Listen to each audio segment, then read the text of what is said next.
Good evening, friends. Tonight we drift back through the gaslit streets of Victorian London, where shadows concealed lives of quiet desperation and unexpected resilience. We'll walk alongside women who navigated the margins of society, discovering how they survived in a world that both used and discarded them. From threadbare lodging houses to hidden parlors, we'll uncover the raw humanity behind the moral facades of the age. If slow, story-rich history helps you unwind, feel free to tap like and subscribe, and in the comments, share where you're listening from and what the clock reads in your corner of the world. I'm always amazed by how far this sleepy community reaches.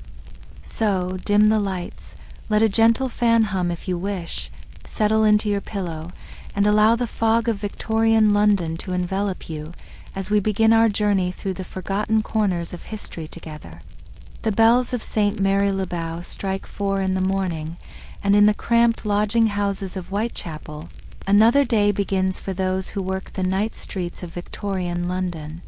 Imagine yourself standing in one of these narrow rooms, where the walls seem to press inward with the weight of countless sorrows. The air hangs thick with the mingled scents of cheap perfume, unwashed bodies, and the ever-present coal smoke that seeps through every crack and crevice. On a narrow bed that creaks with every movement, a woman named Sarah stirs from restless sleep. Her given name might have been different once, perhaps Elizabeth or Margaret, but here, in these quarters where anonymity offers its own protection, she is simply Sarah. The thin mattress beneath her, stuffed with straw that has long since lost any freshness, bears the indentations of too many bodies, too many nights. Above her head, water stains map unknown continents across the ceiling, and through the single grimy window, the first gray hints of dawn's struggle against the perpetual fog. She rises slowly, her joints protesting the cold that has settled deep into her bones during the night. The room she shares with 3 other women costs 4 pence a night, a price that seems modest until you understand that earning those 4 pennies might require negotiations with men whose faces blur together in the gaslight. The other women still sleep, or pretend to, their forms huddled beneath threadbare blankets that offer more psychological comfort than actual warmth. Sarah's morning ritual begins with the careful inspection of her few possessions. A cracked hand mirror, its silver backing spotted with age, a small tin of rouge, nearly empty but guarded as carefully as any treasure, a comb with several teeth missing, still capable of taming hair that must appear somewhat presentable despite everything. These items rest in a small cloth bag that never leaves her side, for in these lodging houses even the poorest possessions might disappear if left unguarded. The dress she reaches for hangs on a nail driven into the wall.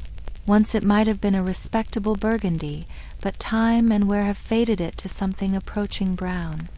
The fabric, a cheap cotton that pretends to be something finer, bears the stains of countless nights. Some can be hidden with strategic positioning of her shawl, others have become part of the garment's character. She dresses quickly in the cold, her fingers working buttons that have been sewn and resewn so many times that some barely hold. Down the narrow stairs, each step announces itself with a groan of protest. The common room below offers no respite from the pervasive chill. Here, a few early risers huddle around a meager fire that the lodging housekeeper maintains with the smallest possible expenditure of coal. The woman who runs this establishment, Mrs. Holloway, surveys her domain from behind a wooden counter, her eyes sharp despite the early hour, already calculating who has paid and who might need to be turned out come evening. "Cold morning, Sarah," Mrs. Holloway observes, though her tone carries no sympathy, merely statement of fact. The relationship between keeper and lodger exists in that peculiar space between business and necessity, neither friend nor enemy, but something more complex. Mrs. Holloway knows exactly how her lodgers earn their 4 pence, yet maintains the fiction of running a respectable establishment for working women. Sarah nods, wrapping her shawl tighter. The wool, though patched in several places, still holds enough substance to provide some barrier against the morning air. She learned long ago that investing in a good shawl meant the difference between working through winter and succumbing to the consumption that claimed so many in these quarters. The shawl had cost her nearly a week's earnings 2 winters past, money that might have gone to food or lodging, but she recognized it as investment in survival. The streets outside present their own challenges as she steps into the grey dawn. The cobblestones, slick with the eternal moisture of London fog, require careful navigation, especially in boots whose soles have worn thin enough that she can feel every irregularity in the pavement. The fog itself seems almost solid this morning, reducing visibility to mere yards, transforming familiar streets into mysterious passages where danger might lurk unseen. Already the city begins its daily transformation. Costermongers push their carts toward the markets, their cries still subdued in the early hour. The night soil men complete their final rounds, their presence announced by the distinctive odor that follows their carts. Sarah keeps to the sides of the streets, avoiding both the center where horses and carriages will soon dominate, and the darkest alleys where those who prey on the vulnerable might still linger. Her first destination is a small coffee house near the docks, an establishment that caters to workers heading to early shifts and those, like herself, concluding their night's labor. The proprietor, a Mr. Jenkins whose face bears the permanent flush of too much gin, serves a brew that barely deserves the name coffee, but it's hot, and for a penny it provides both warmth and the illusion of breakfast. She cups the chipped mug between her palms, feeling the heat seep into fingers that have been numb since she woke. Around her, the coffee house fills with the morning crowd. Dock workers with hands already hardened by the day's anticipated labor, factory girls whose shifts begin before the sun fully rises, and yes, other women like herself, their rouge and powder unable to fully disguise the exhaustion etched into their features. Conversations flow in low murmurs, discussions of work found or lost, of illness in the family, of rent due and money scarce. Sarah listens without participating, her attention focused on the day ahead. The mental calculations never cease. 4 pence for tonight's lodging, perhaps 2 pence for food if she's fortunate, something set aside for the inevitable rainy day when illness or injury prevents work. The mathematics of survival in Victorian London require constant adjustment, constant compromise between immediate needs and future security that might never come. By 6 o'clock she's back on the streets, though now the city has fully awakened. The main thoroughfares bustle with activity. Omnibuses clatter past, their advertisements promoting soap and patent medicines. Merchants open their shops, pulling up shutters and arranging displays. The respectable world goes about its business, carefully avoiding eye contact with women like Sarah, who represent realities they prefer not to acknowledge. She makes her way toward Piccadilly, where the chances of encountering men with money improve, though so too does the risk of arrest. The Metropolitan Police, established just decades earlier, patrol these areas with particular attention. The Contagious Diseases Acts, those controversial laws that allow police to detain any woman suspected of prostitution for forced medical examination, hang over every interaction like a sword. Sarah has learned to recognize the particular gait of a constable even through the fog, the way they survey the streets with proprietary authority. The art of avoiding arrest requires constant vigilance and carefully cultivated relationships. Some constables can be persuaded to look the other way. Others take their moral mission seriously enough that no amount of persuasion suffices. Sarah knows them by name, by beat, by temperament. This knowledge, passed between women in whispered conversations, becomes as vital as any other tool of survival. As the morning progresses toward noon, she positions herself near a millinery shop, a respectable establishment whose windows display bonnets she could never afford. The irony isn't lost on her. standing in her faded dress while yards away, silk and ribbons create confections that cost more than she might earn in months. Yet this location offers advantages. Men shopping for wives or mistresses often prove generous, and the steady flow of pedestrian traffic provides cover for initial negotiations. The approach must be subtle, too forward, and she risks arrest or violent rejection. Too subtle, and potential clients pass by unaware. She's perfected a particular way of catching the eye, a glance that suggests availability while maintaining plausible deniability. Years of practice have taught her to read men's intentions in their posture, their pace, the way they hold their walking sticks. A gentleman in a well-cut coat pauses near her. His appearance suggests merchant class rather than aristocracy, but his clothes are clean and well-maintained. The negotiation that follows occurs in coded language, euphemisms that both parties understand. A discussion of companionship or showing him certain quarters of the city that fool no one but maintain the veneer of propriety. The price agreed upon, 2 shillings, represents a good morning's work, though she knows he might later refuse to pay the full amount, claiming dissatisfaction or threatening to call the police.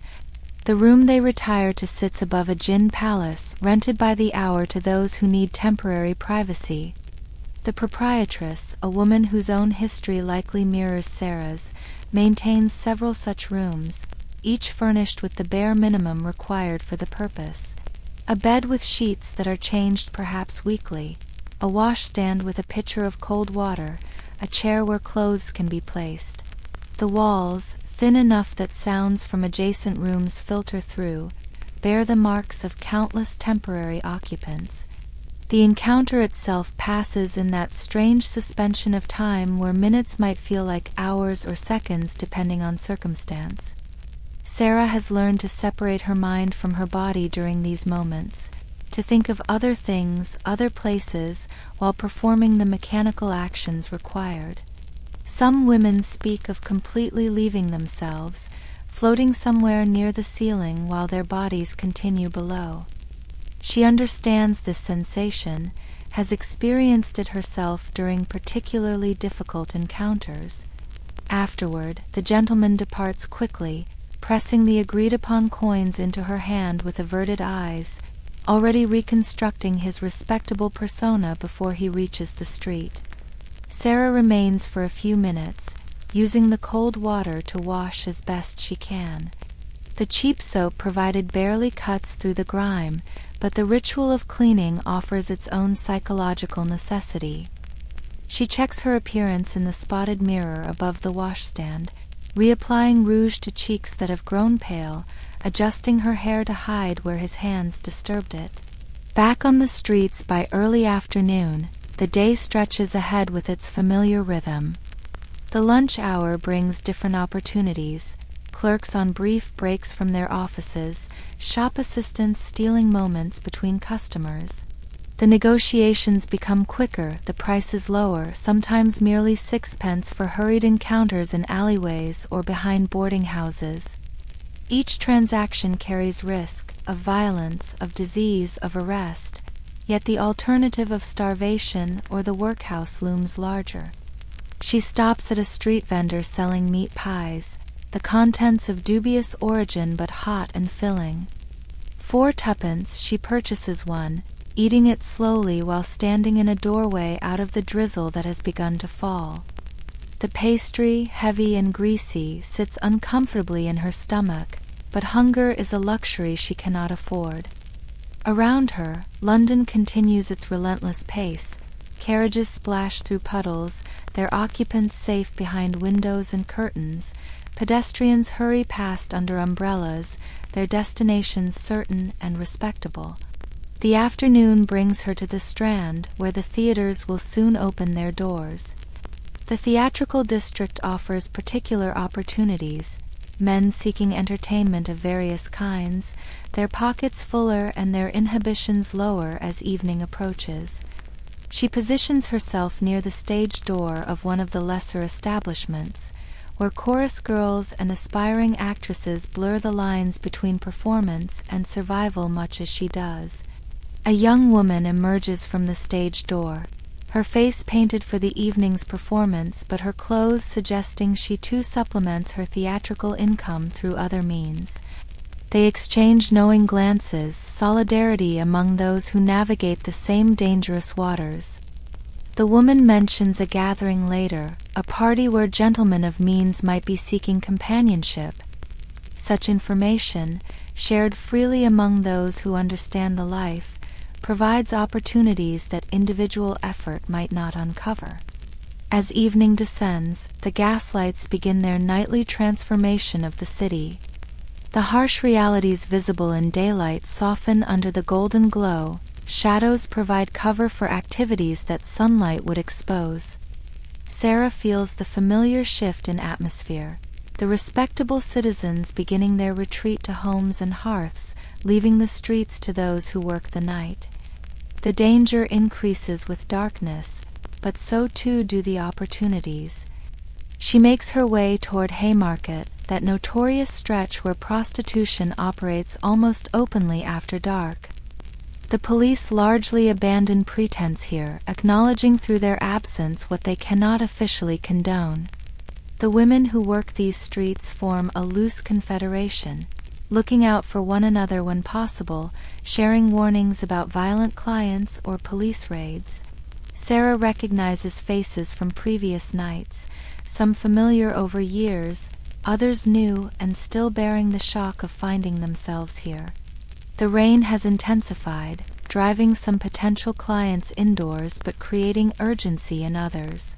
A middle-aged man approaches, his wedding ring catching the gaslight as he gestures. The negotiation is brief. He knows the rates, knows the rooms, has done this before. His particular requirements involve role-play, pretending she is someone else, someone specific. Sarah has encountered this before. Men who seek in purchased affection what they cannot find or have lost elsewhere. The room this time is in a proper brothel, though proper stretches the definition considerably. The madam, a Mrs. Whitfield whose elaborate dress and jewelry cannot quite disguise her Cockney origins, maintains order through a combination of maternal concern and iron discipline. The house offers certain protections, a man stationed nearby to intervene if clients become violent, regular payments to local police to avoid raids, even a semblance of medical attention when needed. But these benefits come at a cost. Mrs. Whitfield takes half of all earnings, and the women who work here sacrifice much of their autonomy. Sarah prefers to maintain her independence, using such establishments only when necessary. Tonight qualifies as necessary, the rain driving away street trade, the cold seeping through even her shawl. The room Mrs. Whitfield provides is almost luxurious by Sarah's standards, wallpaper that might once have been fashionable, a bed with actual springs rather than straw, even a small fireplace where coals glow weakly. The client's needs are specific and somewhat pathetic.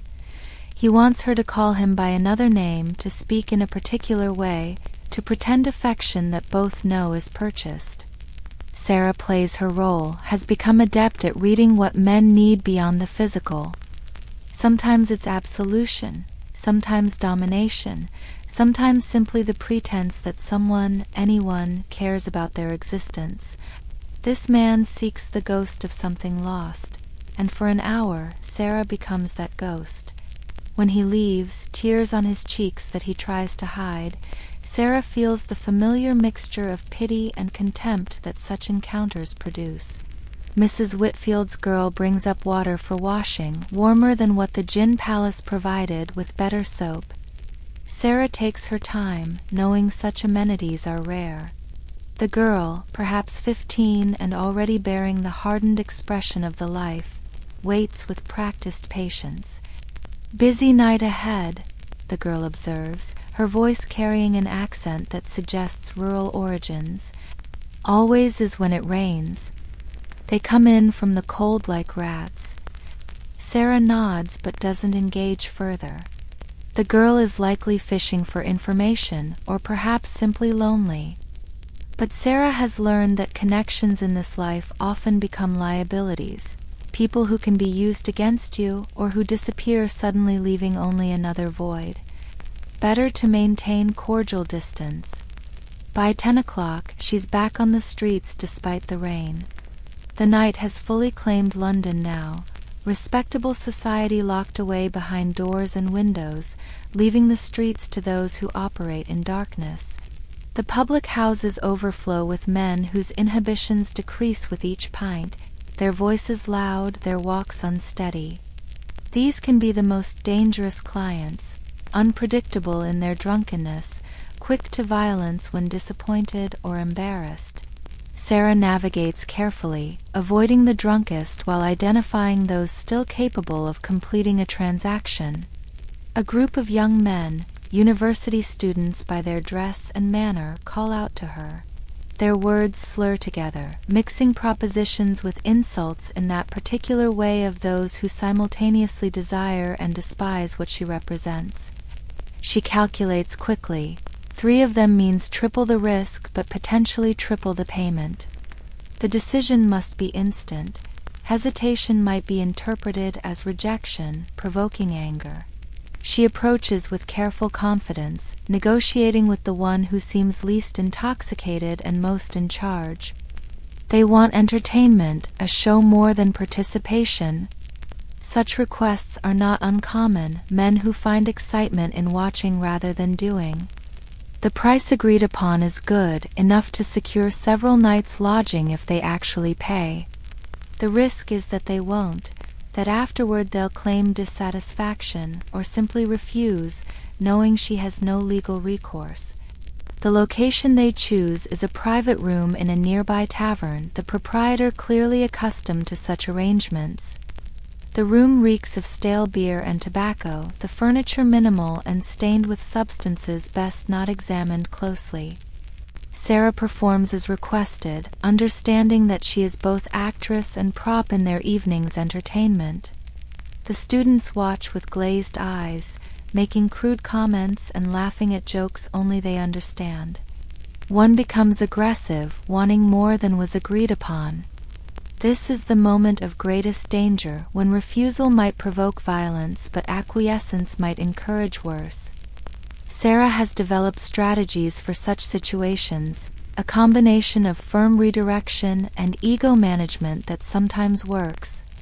Tonight, the intervention comes from his friends, more concerned about potential scandal than her safety, but their motivation matters less than the result. They pay, surprisingly, the full amount plus a small additional sum that might be guilt or might be mockery. Sarah doesn't question, merely pockets the coins and leaves quickly while they're distracted by ordering more drinks.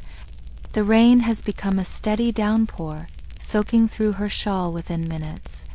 But she has enough now for several days' survival, perhaps even enough to set aside a few pennies toward the fund she maintains for the inevitable day when age or illness ends her ability to work.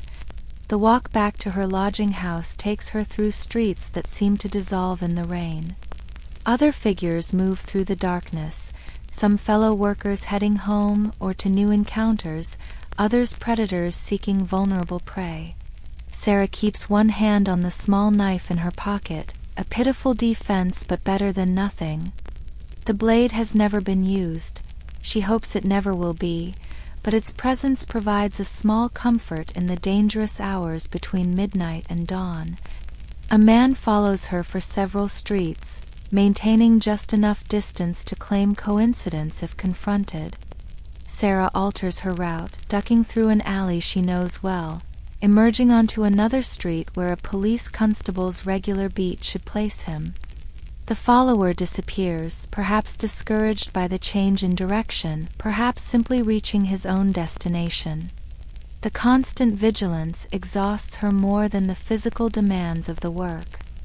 As she approaches her lodging house, she encounters a scene too common in these quarters. A woman lies in the doorway, whether drunk, ill, or worse is unclear in the darkness. Sarah recognizes her. Margaret, who worked the same streets until recently. She kneels despite the rain, checking for breath, finding it shallow but present. The decision confronts her. Help might mean spending money she needs for her own survival, but walking past might mean Margaret doesn't survive the night. She reaches into her pocket, feeling the coins earned tonight. The mental arithmetic begins again, calculating what she can spare. A penny to the lodging housekeeper might secure Margaret a spot by the fire until morning, not a bed, but better than the street. Sarah makes her decision, helping Margaret to her feet, supporting her weight as they stumble through the door together. Mrs. Holloway looks up from her ledger, her expression shifting from annoyance to calculation as she sees Margaret's state. "She's not registered here," she states flatly, the words carrying finality that Sarah knows can be negotiated. Everything in this life can be negotiated for a price. "Just until morning," Sarah says, pressing a penny into Mrs. Holloway's palm. "By the fire. I'll take responsibility." The transaction completed, Sarah helps Margaret to a corner near the dying embers. Margaret mumbles something that might be gratitude or might be delirium. Her skin burns with fever beneath Sarah's touch. The consumption, most likely. That slow killer that stalks these quarters, claiming its victims gradually, allowing them to work until they can't, then discarding them to die in doorways and workhouse wards. Sarah climbs the stairs to her room, each step heavier than the last. The other women are present now. Forms in the darkness, each dealing with their own return from the night's labor. One weeps quietly, another counts coins by the faint light from the window, the third already sleeps or pretends to. They don't acknowledge each other, an unspoken agreement that privacy, even in these cramped quarters, must be maintained through polite blindness. She removes her wet clothes carefully, hanging them on the nail to dry. Though in this damp air nothing ever truly dries. The coins she counts twice, confirming what she already knows. After paying for tomorrow's lodging and setting aside something for food, she has enough to add 3 pennies to her hidden fund. The small cloth bag buried in her mattress contains nearly 2 shillings now, accumulated over months of denial and sacrifice. Not enough to change anything, but enough to maintain the fiction that someday, somehow, escape might be possible. The bed accepts her with familiar discomfort. The straw poking through the thin ticking, the blanket inadequate against the cold that seems to live in the walls themselves. She thinks of tomorrow, already planning the routine that will repeat with minor variations. The same streets, the same negotiations, the same risks. The cycle continues because the alternative is worse. The workhouse with its deliberate humiliations, or the slow starvation of those who refuse both prostitution and institutional charity. Below, she can hear Margaret's labored breathing by the fire. Wonders if she'll survive until morning, wonders if it matters. They all end up like Margaret eventually. Bodies worn out by use and disease, minds fractured by the constant degradation, spirits ground down until nothing remains but the basic animal instinct to survive another day. Sarah knows she's perhaps 5 years from Margaret's state, maybe less if she's unlucky with disease or violence. The church bells strike 2 in the morning, their bronze voices carrying through the rain that still falls steadily. Somewhere in this vast city, people sleep in warm beds, their biggest concerns perhaps a bad investment or a social slight. They'll wake to servants bringing tea, to days structured by calling cards and dinner parties. That world exists so close to this one, sometimes mere streets away, yet the distance might as well be measured in continents. Sarah pulls the thin blanket higher, trying to conserve what little warmth her body generates. Tomorrow she'll rise again at 4, will perform the same rituals, walk the same streets, negotiate the same degrading bargains. Perhaps she'll earn enough to eat properly. Perhaps she'll encounter violence or arrest. Perhaps she'll simply survive another day in this grinding cycle of necessity and endurance. The rain continues its percussion on the roof, a sound that might be soothing in other circumstances, but here only reminds her of the leaks that will need avoiding, the clothes that won't dry, the additional misery that weather adds to an already miserable existence. Yet even in this moment, exhausted and cold, she maintains that small spark of defiance that keeps her from complete surrender. The part that saves those 3 pennies, that helped Margaret despite the cost, that continues to imagine, however impossibly, that this is not how her story ends. Her eyes close finally, though sleep, when it comes, brings no real rest. Only a temporary cessation of consciousness before the bells wake her again and the cycle resumes. This is the reality of life for thousands of women in Victorian London. Not the romanticized fallen woman of novels, not the cautionary tale of moral sermons, but this grinding, daily struggle for survival in a society that uses them while pretending they don't exist. And so Sarah's day ends as it began, in a narrow bed in a cold room surrounded by the city's indifference. The particular cruelties and small mercies of this single day will blur into all the others, becoming part of that larger pattern of endurance that defines life on the margins. Tomorrow will bring its own challenges, its own degradations, its own tiny victories, but tonight, for these few hours before dawn, she can rest. The fog continues to wrap itself around London, concealing sins and sorrows alike in its grey embrace. In the morning, the respectable world will emerge again, carefully stepping around the human debris of the night, averting their eyes from women like Sarah who embody truths too uncomfortable to acknowledge. But for now, in these dark hours between midnight and dawn, the city belongs to those who work its shadows, those who survive through transactions that polite society prefers to pretend don't exist. And in a narrow room in Whitechapel, Sarah sleeps the exhausted sleep of someone who has survived another day, her breath mixing with the breaths of countless others in similar rooms throughout the city, all of them caught in the same web of necessity, all of them fighting the same battle against circumstances that seem designed to crush them, all of them hoping, despite all evidence to the contrary, that tomorrow might somehow be different. The fog of November 1888 hangs particularly thick over London's East End, as if the very air itself seeks to obscure the harsh realities of life in these forgotten quarters. Before we speak of endings, though, before we venture into that small room in Miller's Court where history would forever mark a tragic conclusion, let us first speak of beginnings, of a young woman whose story deserves to be told from its start, not merely from its final chapter. Mary Jane Kelly, though even her name remains uncertain, shifting like smoke through the historical record, was born, most likely, in Limerick, Ireland, around 1863. Imagine, if you will, the green hills of County Limerick, a landscape so different from the grey stones of London that would eventually claim her. The Ireland of her childhood was a place still recovering from the Great Famine, where memories of starvation and mass emigration haunted every family, where poverty was not merely common but nearly universal among the Catholic population. Her father, John Kelly, worked as a foreman at an iron foundry, a position that suggested relative stability in a country where such stability was rare. The family lived in modest circumstances, not the grinding poverty of the rural peasantry, but far from comfort. Mary grew up among 7 siblings, learning early that resources must be shared, that individual desires often yielded to collective survival.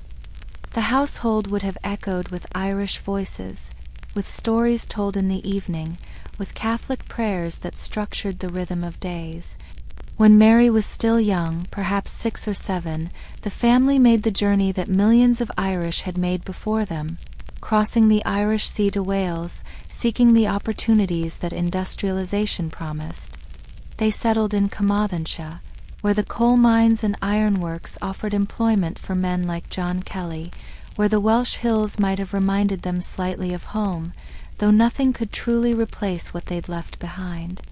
Picture young Mary in this new setting, adjusting to Welsh accents mixing with Irish ones in the mining towns, where danger lurked underground and poverty above it.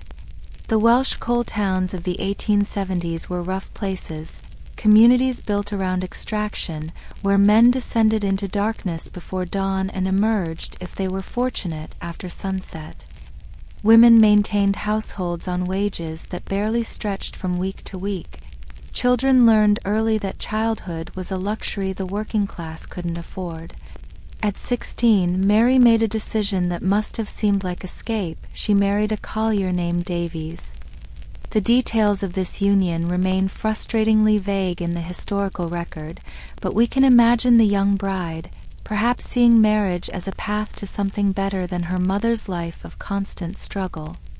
Davies was older, established enough to offer his own household rather than lodging with family. For a brief moment, Mary might have glimpsed stability. But the mines that provided wages also claimed lives, and sometime around 1881 or 1882, Davies was killed in a mining explosion. Such disasters were common enough that they rarely made news beyond the local papers, just another widow added to the countless others who haunted the coal towns, another family left without support. Mary, perhaps 18 or 19, found herself alone, whatever savings Davies might have accumulated consumed by funeral expenses, no children to help support her, no clear path forward. This is where Mary's story takes the turn that would lead her eventually to London's streets. She moved to Cardiff, that bustling port city where ships arrived from around the world, where opportunities seemed more varied than in the mining towns. But Cardiff also offered temptations and dangers. The docks district teemed with sailors on shore leave, with boarding houses that asked few questions, with establishments that blurred the line between entertainment and prostitution. According to later accounts, though we must remember these accounts came after her death, filtered through sensation and moral judgment. Mary found work in a high-class brothel that catered to wealthy clients. She spoke of this period with something approaching pride in later years, describing herself as having been one of the more sought-after women, able to command higher prices, moving in circles that touched the edges of respectability. She claimed to have accompanied a gentleman to France, living briefly in Paris, that city of lights that must have seemed impossibly glamorous to a girl from the Welsh coal towns. Whether this French sojourn actually occurred or was merely a story she told to elevate herself above her circumstances, we cannot know. But the idea of it mattered to Mary, this notion that she had once moved through better circles, had once been more than what she became. Many women in her position created such histories, part self-protection, part desperate maintenance of dignity in situations designed to strip dignity away. By 1884, Mary had arrived in London, drawn like so many others by the promise of the great metropolis, the center of the empire where fortunes might be made and identities remade. She took lodgings in the West End initially, that more prosperous part of the city where she might have hoped to continue the higher-class work she claimed to have done in Cardiff. But London was different, more competitive, more dangerous, more expensive. The money that might have sustained her in Cardiff disappeared quickly in London's inflated economy. She found work at a gay house in the West End, these establishments being somewhat more refined than common brothels, offering entertainment alongside companionship, maintaining pretenses that allowed clients to convince themselves they weren't engaging in simple prostitution. Mary had advantages here. She was younger than many of the women, still retained some of the freshness that hard living hadn't yet erased.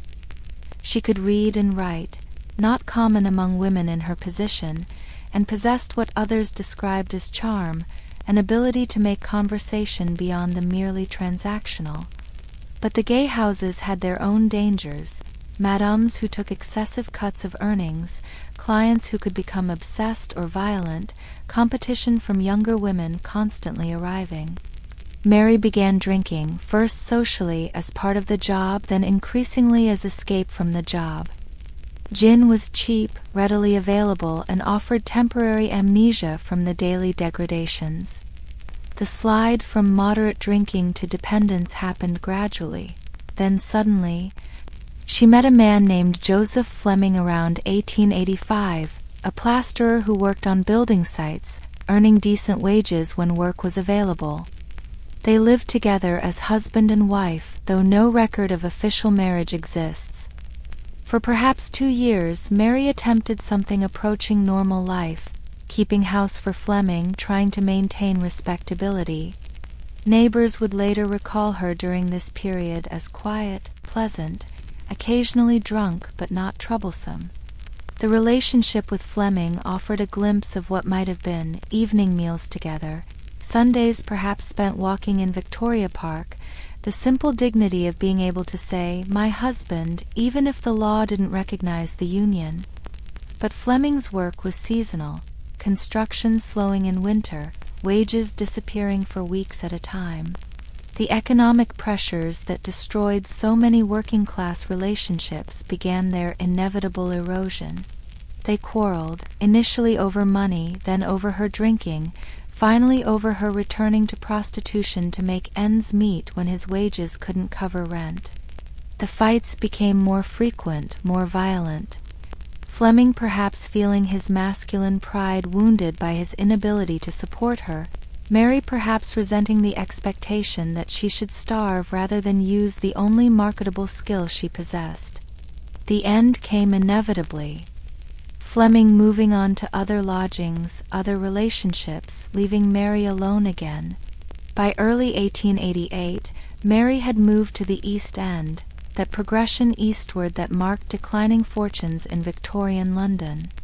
From the relatively respectable West End to the increasingly desperate quarters of Whitechapel and Spitalfields, each move representing both cheaper lodgings and fewer opportunities.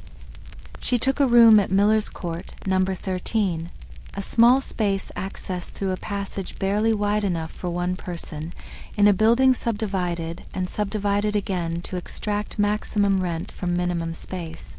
The room itself measured perhaps 12 feet by 10, containing a bed, a table, 2 chairs, and a fireplace that provided the only heat.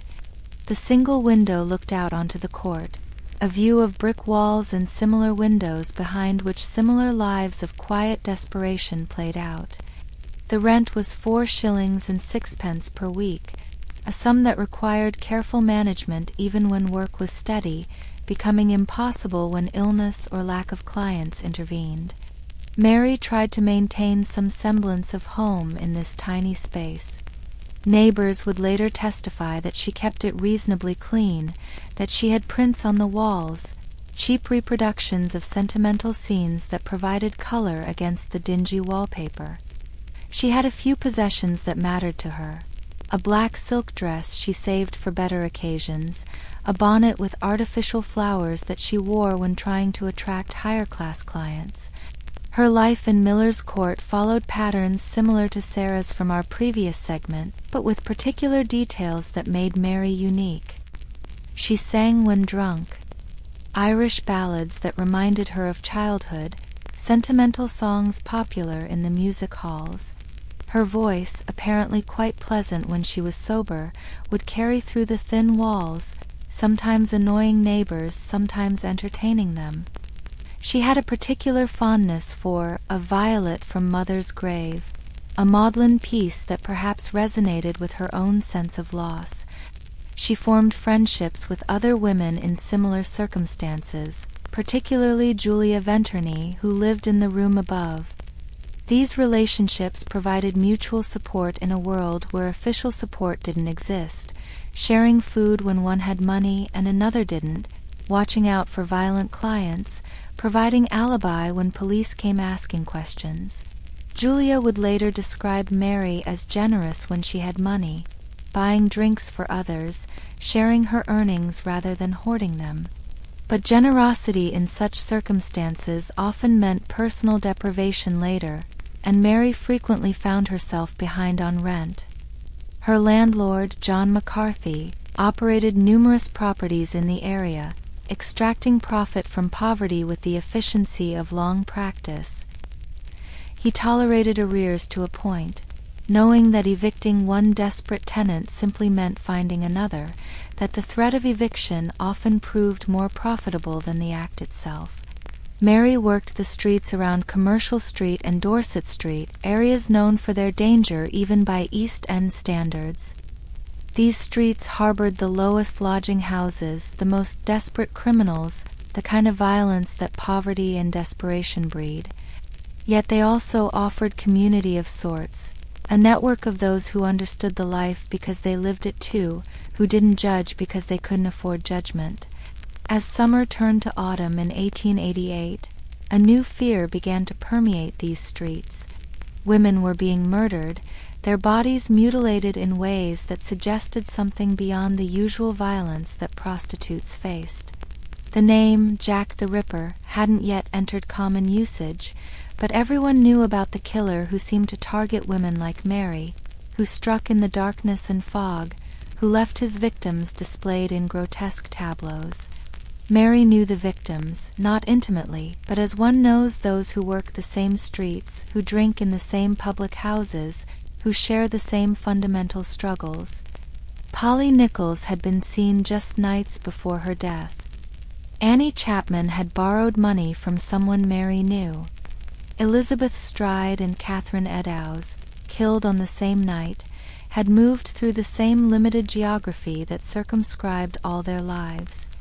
The fear these murders generated was palpable.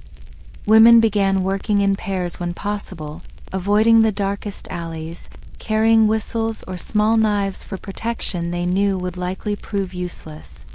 Yet the economic necessities that drove them to the streets didn't disappear because a killer stalked among them. Rent still came due, hunger still demanded attention, the basic arithmetic of survival still required its nightly calculations. Mary responded to the danger with a mixture of caution and fatalism. She spoke of being afraid, particularly when drunk, yet continued working the streets because the alternative was starvation or the workhouse. She joked darkly about being the next victim, that gallows humor that people in dangerous professions develop as psychological protection.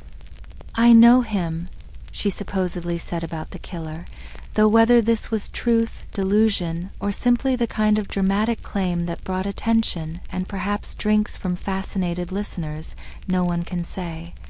By early November 1888, Mary was significantly behind on her rent, owing nearly 30 shillings to McCarthy. The pressure was mounting. McCarthy's patience wearing thin, winter approaching with its additional hardships, the killer still stalking the streets. She had been ill, some form of bronchial infection that made working difficult, that consumed what little money she had on medicine that probably did more harm than good. On the afternoon of November 8th, Mary ventured out despite her illness, seeking enough money to at least partially satisfy McCarthy, to buy perhaps another week's forbearance. The day was typical for November in London. Grey, cold, with the kind of persistent dampness that seemed to penetrate everything. She wore her black silk dress, the one she saved for special occasions, suggesting she hoped to attract better-paying clients. She encountered Maria Harvey, a friend who had stayed with her recently. They spoke briefly on Dorset Street, Mary appearing relatively cheerful despite her circumstances. This ability to maintain cheerfulness, even if only as performance, was another survival skill. Clients preferred women who seemed happy, who could pretend enthusiasm, who didn't burden them with the weight of their actual circumstances. As evening fell, Mary made her way to the 10 Bells public house, that establishment on the corner of Commercial Street and Fournier Street where so many of the local prostitutes gathered. The warmth inside provided relief from the November cold, the gin temporary relief from everything else. She drank steadily but not excessively, maintaining that careful balance between courage and incapacitation.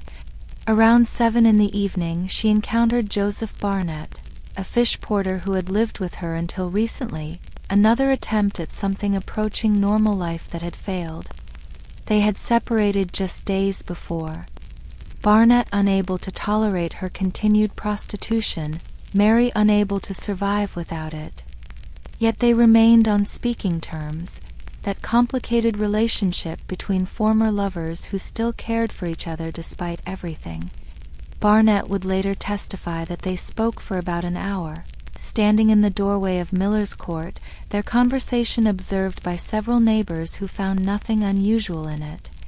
They discussed mundane matters, her health, his work situation, perhaps the possibility of reconciliation, though neither seemed truly to believe it possible. He gave her a few pennies, all he could spare, and left around 8 o'clock. It was the last time he would see her alive. This final conversation carries poignancy in retrospect. Two people who had tried to build something together, who had failed not through lack of caring but through the grinding pressures of poverty that made normal life nearly impossible for those at the bottom of Victorian society. Barnett would later describe Mary with genuine affection, speaking of her intelligence, her kindness when sober, her dreams of somehow escaping the life that trapped her. After Barnett left, Mary returned to the 10 Bells, drinking now with more purpose, the few pennies he'd given her adding to whatever she'd earned earlier. Witnesses would later place her there until nearly midnight, sometimes alone, sometimes in conversation with others whose names history hasn't preserved. She sang, as was her habit when drinking, her voice carrying over the general noise of the public house, Irish melodies that perhaps transported her briefly to better times, better places. Around 2 a.m. on November 9th, she was seen by Mary and Cox, another resident of Miller's Court, walking with a man toward her room. The man was described as stout, shabbily dressed, carrying a pot of beer, the kind of client who paid minimal rates, who represented survival rather than profit. Mary appeared quite drunk by this point, singing as she walked, her voice echoing off the narrow walls of the court. "Good night, Mary," Cox called out, receiving only continued singing in response. The man with Mary that night remains one of history's mysteries, possibly her killer, possibly just another client who left before the murderer arrived. The confusion of witness testimonies, the darkness and fog, the general reluctance of people to involve themselves in police matters, all contribute to the uncertainty. Some claim to hear singing from Mary's room until nearly 3 a.m. Others reported cries of "murder." Around 4 a.m., though such cries were common enough in the East End that many simply turned over and went back to sleep. What happened in that small room during the early hours of November 9th shocked even the hardened investigators who had already seen the Ripper's previous work. The killer had time and privacy here, unlike the street murders. The door could be locked, the single window provided minimal visibility from the court, the walls muffled sound. When John McCarthy's assistant came to collect rent at 10:45 that morning, peering through a broken window pane when Mary didn't answer the door, what he saw sent him running for the police. We need not dwell on the specifics of what was done to Mary Kelly.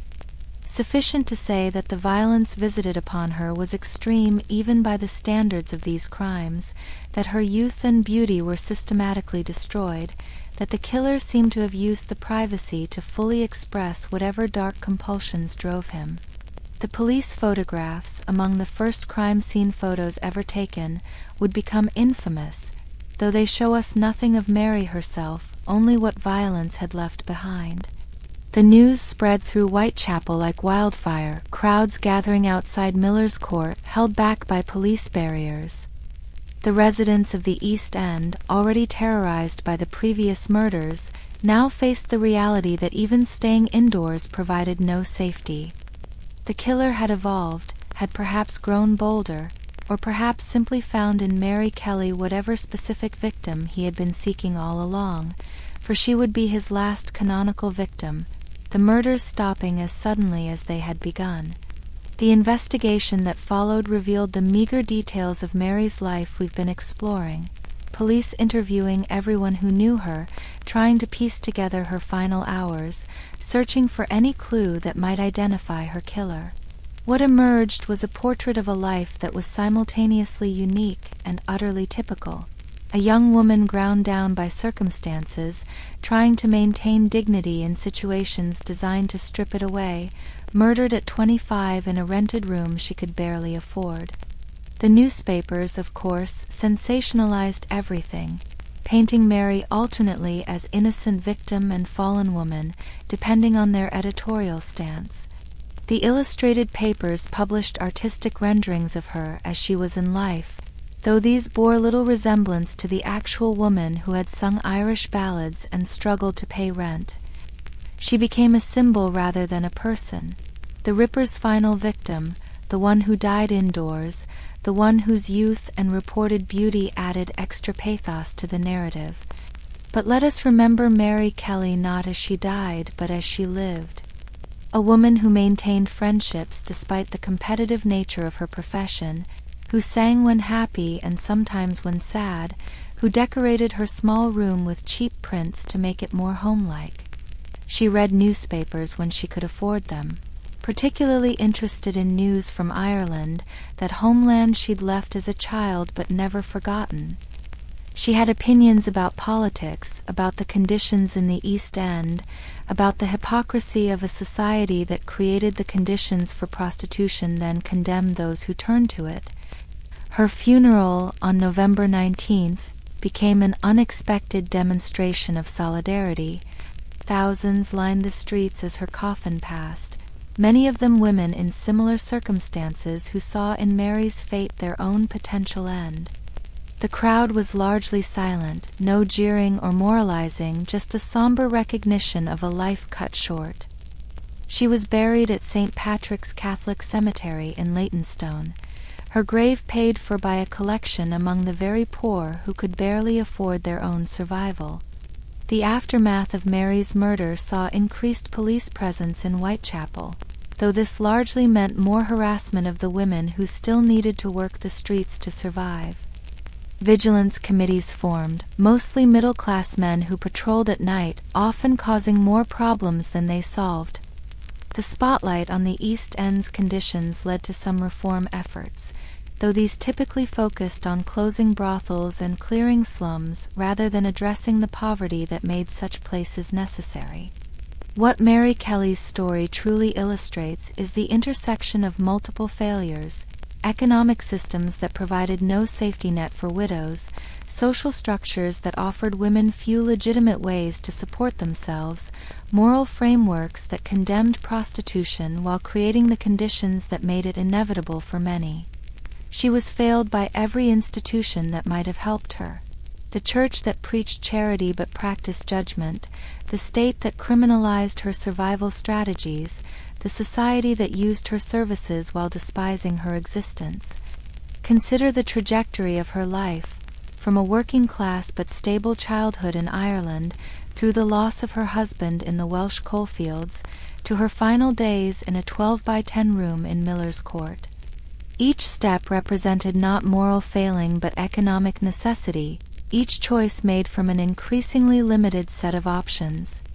The Mary Kelly who sang in the 10 Bells, who decorated her room with prints, who maintained her friendships, was the same person as the young girl in Limerick, the young wife in Wales.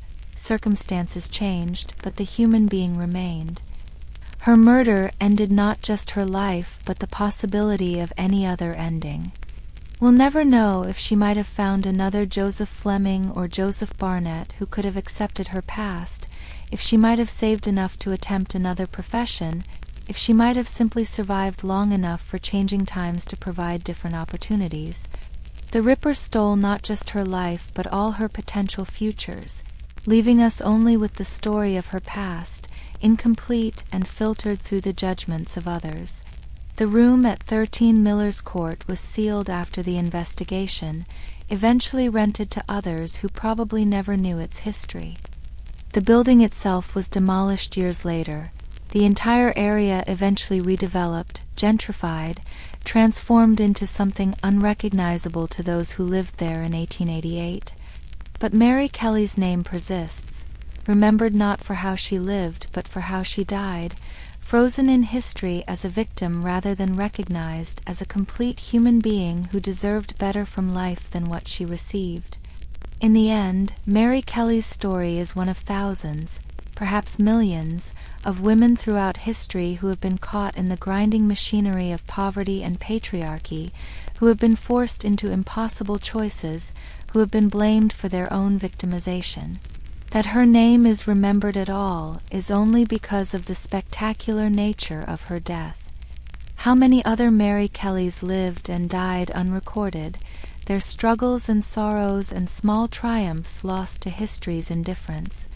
As we move forward into our next segment, exploring the broader networks and systems that shaped lives like Mary's, remember her not as a symbol or a statistic, but as she was, a young woman who sang Irish songs, who kept prints on her walls, who shared what little she had with friends, who died at 25 in a small room she called home, one of many victims of a society that created impossibilities, then punished those who lived within them. Behind the individual stories of women like Sarah and Mary Kelly, there existed an entire architecture of exploitation and survival, a shadow economy that operated parallel to Victorian London's respectable commerce, with its own hierarchies, its own rules, its own forms of power and powerlessness. Let us now explore these hidden networks, the establishments that ranged from the most squalid penny lodgings to the most opulent houses of assignation, and the complex figures who operated them. Picture, if you will, a typical evening in 1885 on Curzon Street in Mayfair. The respectable facades of townhouses give no indication of what transpires within, yet behind certain doors exists a world that caters to the desires of those who shape the empire's destiny. Mrs. Hamilton's establishment occupies 3 floors of a building indistinguishable from its neighbors, its brass nameplate suggesting nothing more than a private residence. Yet inside, Turkish carpets muffle footsteps, gaslight filtered through colored glass creates an atmosphere of perpetual twilight, and young women in silk gowns that cost more than a working man's annual wages move through rooms where powerful men shed their public personas. Mrs. Hamilton herself represents a particular type that emerged from Victorian London's hypocrisies. Born Ellen Cartwright in Birmingham's slums 40 years ago, she had worked her way through the ranks of prostitution with a combination of beauty, intelligence, and ruthless pragmatism. Now, dressed in Worth gowns and maintaining accounts at the finest shops, she operates one of London's most exclusive brothels, though the word would never be spoken in connection with her establishment. Here it is a house of introduction, a private club for gentlemen, anything but what it actually is.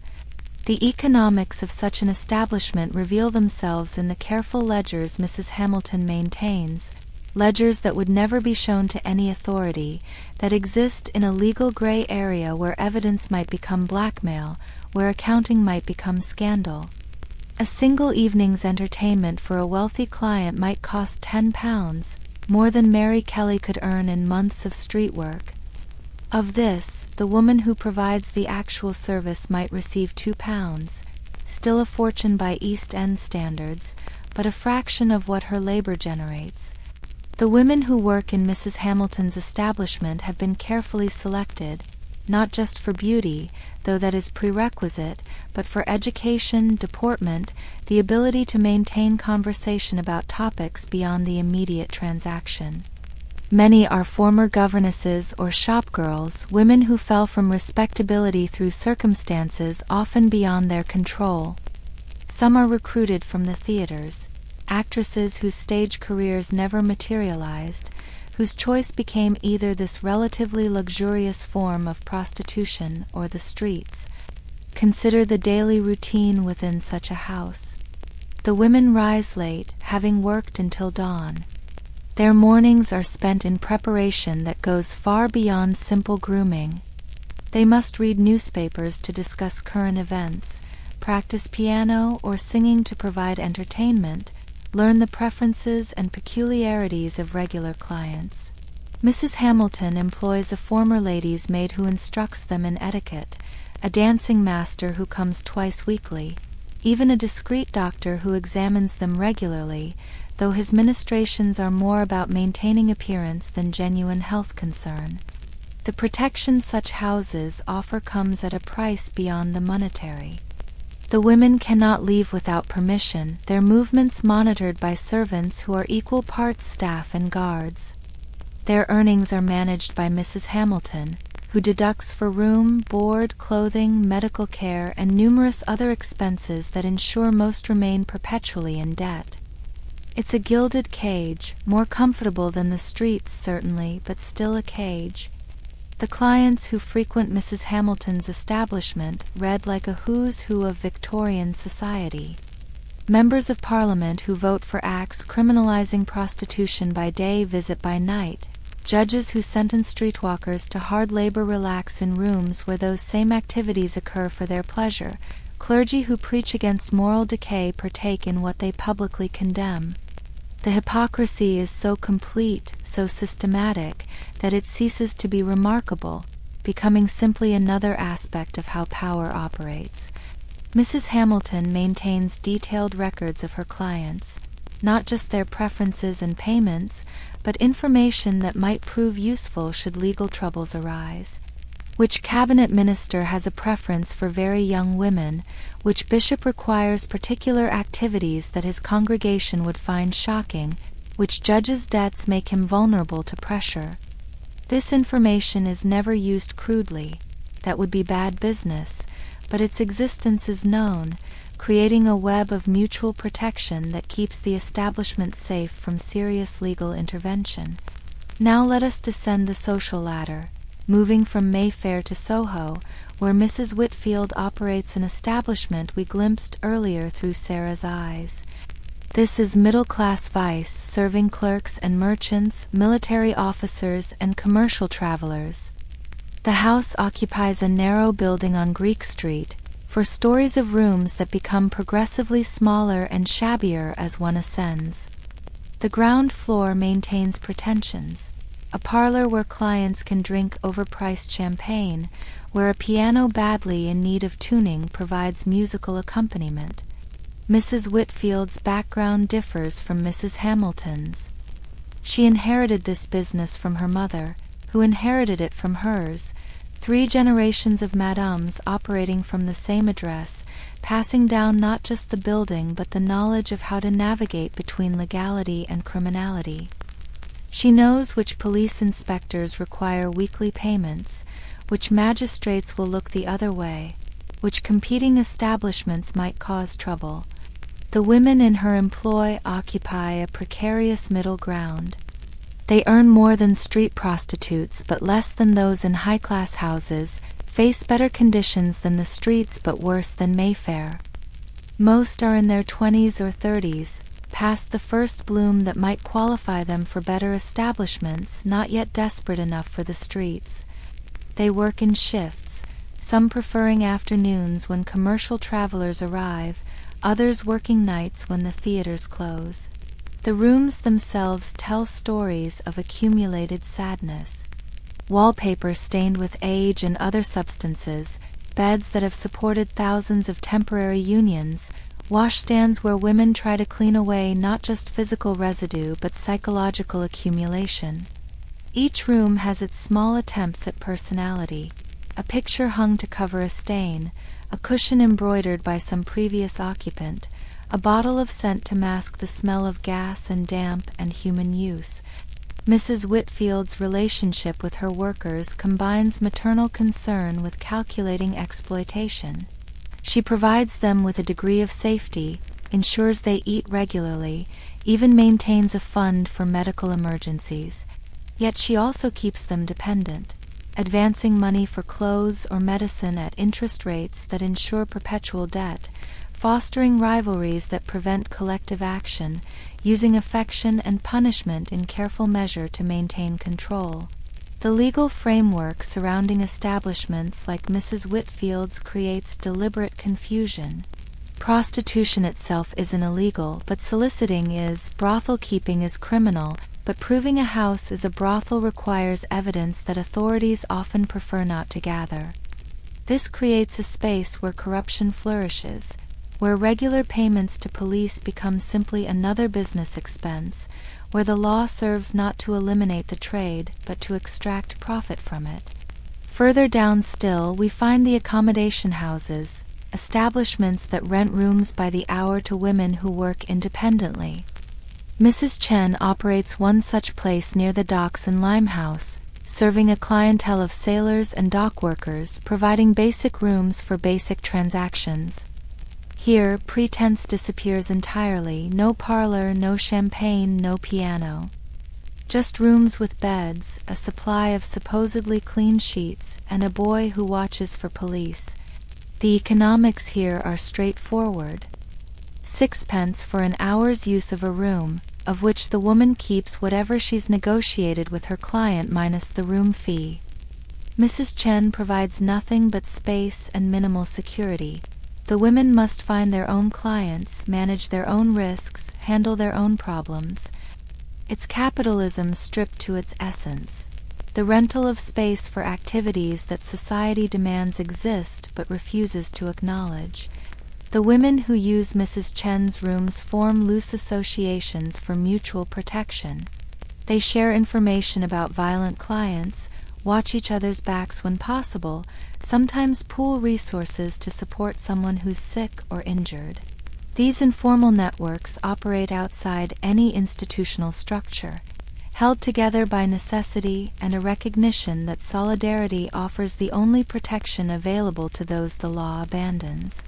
At the very bottom of this hierarchy are the penny gaffs, establishments that barely deserve the name, often just partitioned spaces in cellars or attics where the most desperate women service the most desperate men. Here, even the minimal protections of Mrs. Chen's accommodation house disappear. These are spaces of pure survival, where violence is common, disease universal, and death unremarkable. Yet even in these most degraded circumstances, we find attempts at organization. Women who've worked the same gaff for years become informal leaders, establishing rules that provide some minimal order. No stealing from each other, warnings about police raids, sharing of food when someone hasn't earned enough to eat. It's a primitive form of union organization, unrecognized by any official body but serving similar functions.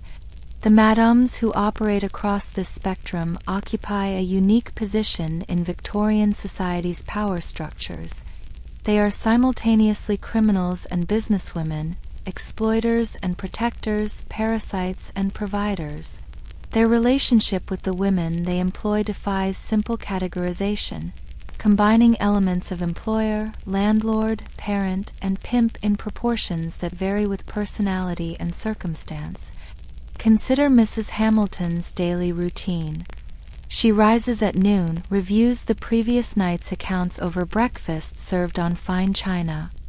Her afternoon might include visits to dressmakers to order gowns for her workers, meetings with wine merchants to arrange deliveries, careful cultivation of relationships with those who might provide protection or cause problems.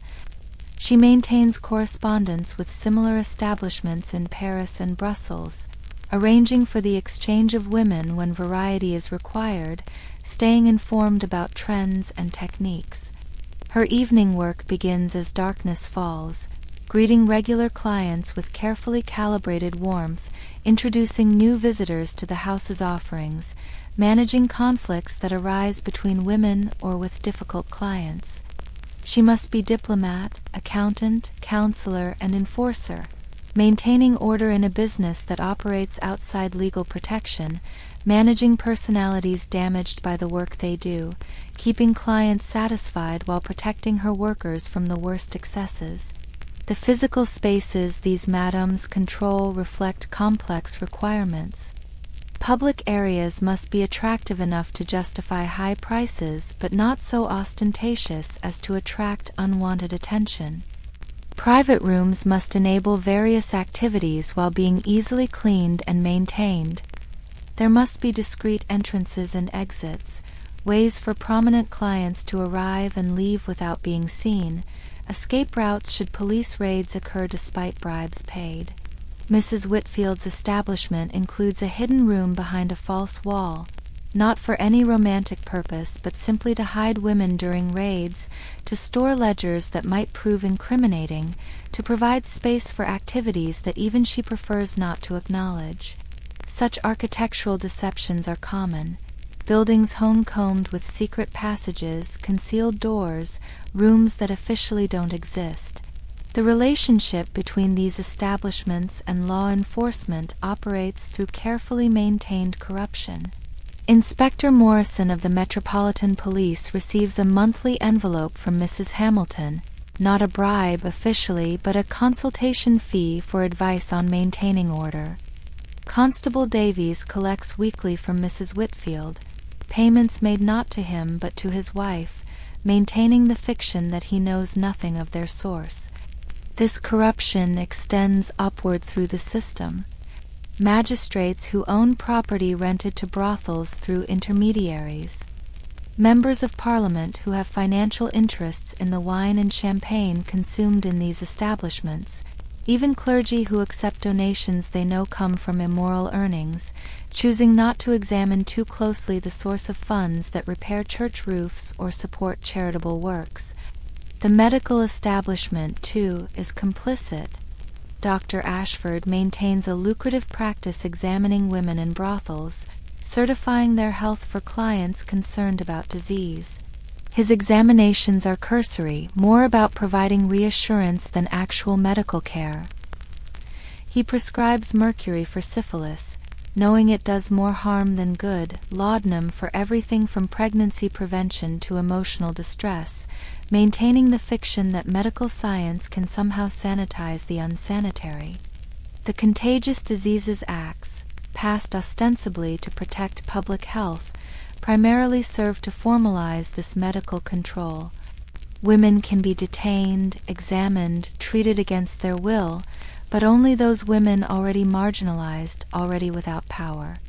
The acts don't apply to the mistresses of wealthy men, to the kept women in St. John's Wood, to anyone with sufficient money or connections to avoid their reach.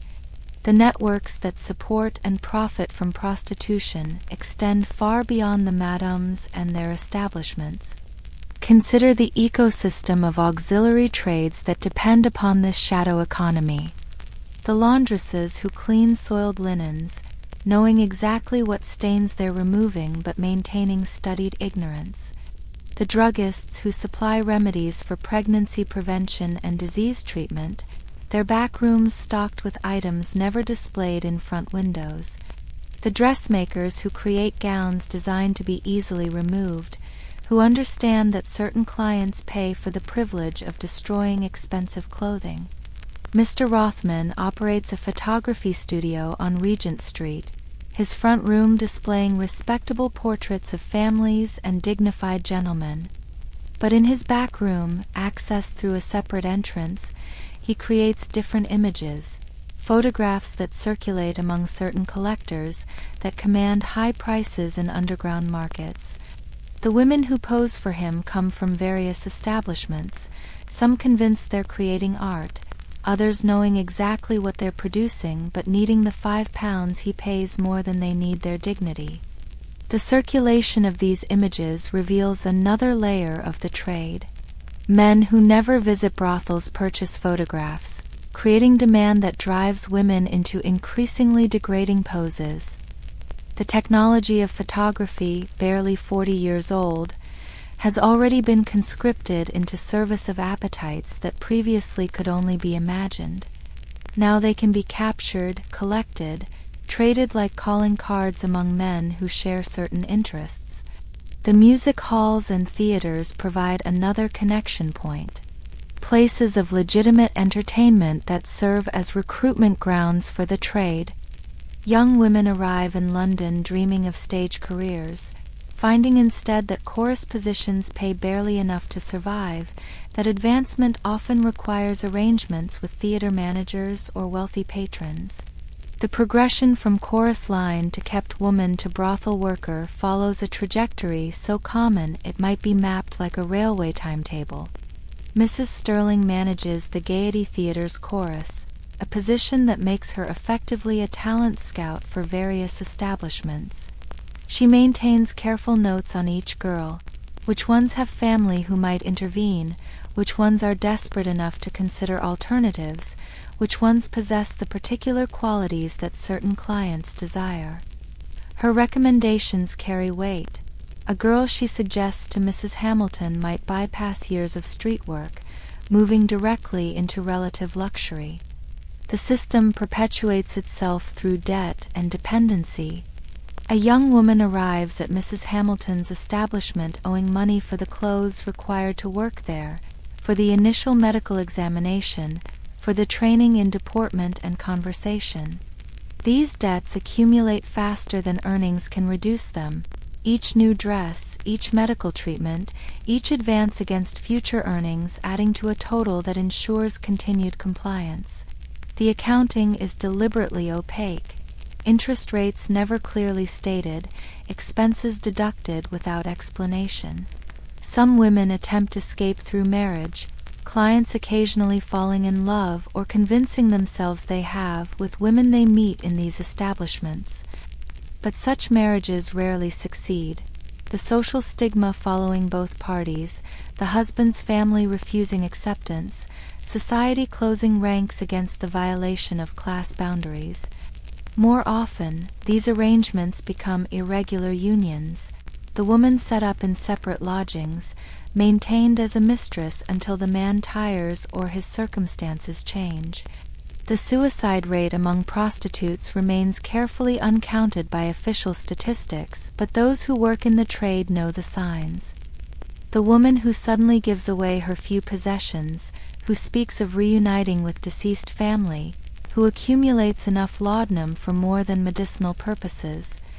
Mrs. Whitfield keeps a closer watch on women showing such signs, not from compassion but from practical concern about police investigations and the disruption to business that a suicide brings. The children born into this world face predetermined futures. Boys might find work in legitimate trades if they're fortunate, though the stigma of their origins follows them. Girls almost inevitably follow their mothers' paths, growing up in brothels, beginning work as servants, graduating to prostitution when they reach sufficient age. Mrs. Hamilton employs several such girls, daughters of former workers, raised in the house, knowing no other life. The international dimension of the trade adds another layer of complexity. Women trafficked from Europe, promised legitimate work in London, finding themselves trapped in brothels with no money, no connections, no language skills to seek help. Belgian girls in Soho establishments. French women in Mayfair houses. Eastern European Jews in East End brothels. The networks that move these women operate with impunity, protected by the same corruption that shields the establishments themselves. Mrs. Chen's establishment serves as a node in these networks. Her ability to speak multiple languages, her connections to shipping companies, her understanding of immigration laws gaps, all position her to facilitate movement of women across borders. She frames this as providing opportunity, helping women escape worse situations in their home countries. The reality of debt bondage, of passports held hostage, of threats against families back home, remains unspoken but understood. The periodic moral panics that sweep through Victorian society regarding prostitution serve paradoxically to strengthen the system. Raids and crackdowns drive the trade further underground, increasing the power of those who control safe spaces. Rescued women find themselves in Magdalene laundries or similar institutions, where conditions often prove worse than what they escaped, where reform means grinding labor and religious indoctrination rather than genuine alternatives. The Salvation Army and other charitable organizations attempt intervention, but their efforts often founder on economic realities. Teaching former prostitutes to sew or perform domestic service means preparing them for work that pays a fraction of what they previously earned, expecting them to embrace poverty as moral improvement. Some women cycle repeatedly through such institutions, accepting temporary shelter and food, enduring sermons and prayers, then returning to the streets when desperation overwhelms good intentions. The ledgers kept by madames like Mrs. Hamilton and Mrs. Whitfield tell stories beyond simple accounting. Encoded in their careful columns are histories of rise and decline, of women who arrived young and beautiful, who generated substantial income, who aged or sickened, who disappeared into cheaper establishments or the streets or unmarked graves. The mathematics of exploitation calculate human worth in diminishing returns, each year reducing earning potential, increasing desperation. Yet within these brutal calculations we find unexpected solidarities. Mrs. Hamilton maintains a fund for workers who age out of the profession, though she never advertises this charity. Mrs. Whitfield arranges passages to America or Australia for women seeking fresh starts, using her connections to ensure they arrive with introductions to legitimate employment. Even Mrs. Chen, operating at subsistence level, sometimes forgives debts for women too sick to work. These acts don't absolve their exploitation, but they complicate simple narratives of villainy. The police raids, when they occur despite bribes paid, follow predictable patterns. Advance warning usually arrives through corrupted channels, allowing valuable items and important clients to disappear. The women arrested are those without resources to pay fines, those already marked as troublemakers, those whose sacrifice maintains the fiction that law enforcement occurs. The magistrates who preside over resulting trials know the game, imposing fines that feed back into the system, maintaining the pretense of justice while ensuring the trade continues. Inspector Morrison, who collects from Mrs. Hamilton, maintains detailed knowledge of every establishment in his district, not to shut them down but to ensure orderly operation. He knows which houses cater to which clientele, which madames can be trusted to maintain discipline, which women are likely to cause problems. His real job isn't eliminating prostitution but managing it, ensuring that it remains invisible enough to avoid scandal while accessible enough to serve those who require it. The relationship between prostitution and other crimes creates complex webs of illegality. Stolen goods pass through brothels, their origins laundered through multiple transactions. Information gathered from pillow talk enables blackmail, fraud, even espionage. The women themselves become unwitting intelligence gatherers, their access to powerful men in vulnerable moments making them valuable to those who trade in secrets. The Foreign Office maintains unofficial relationships with certain high-class establishments, understanding that diplomatic intelligence often flows through bedrooms as much as embassies. Mrs. Hamilton occasionally receives visits from men who aren't clients, who ask certain questions about certain visitors, who suggest certain women might be particularly welcoming to certain foreign dignitaries. These arrangements remain entirely deniable, existing in the shadows where government necessity meets private vice. As we consider these vast networks of exploitation and survival, of power exercised and resisted, we must remember that each node represents human beings, women like Mary Kelly, trying to survive in a system designed to consume them, madames like Mrs. Hamilton, who gained power through the same system that once oppressed them, clients who seek in purchased intimacy what their respectable lives cannot provide, all caught in arrangements that nobody fully controls but from which many profit. The brothels of Victorian London, from the most elegant Mayfair establishments to the most squalid penny gaffs, represent more than simple transaction points for prostitution. They are spaces where society's hypocrisies concentrate, where power reveals its true operations, where survival takes forms that comfortable morality cannot acknowledge. The madames who operate these establishments, the networks that support them, the corruption that protects them, all form parts of a shadow system that mirrors and mocks the respectable world's pretensions. Mrs. Hamilton retires each dawn to her private apartments, removing the jewelry and gowns that mark her success, counting the night's earnings that represent dozens of small degradations. Mrs. Whitfield closes her ledgers, calculating profits derived from human desperation. Mrs. Chen secures her doors, knowing that tomorrow will bring the same transactions, the same risks, the same grinding necessity of survival in a world that creates impossibilities then profits from them. These establishments will continue operating despite periodic moral crusades, despite legal crackdowns, despite the genuine suffering they both cause and alleviate. They persist because the conditions that create them persist. The economic inequalities, the limited options for women, the hypocrisy of those who condemn publicly what they consume privately. The networks we've explored tonight, spreading through Victorian London like veins carrying tainted blood, cannot be excised without addressing the body politic that maintains them.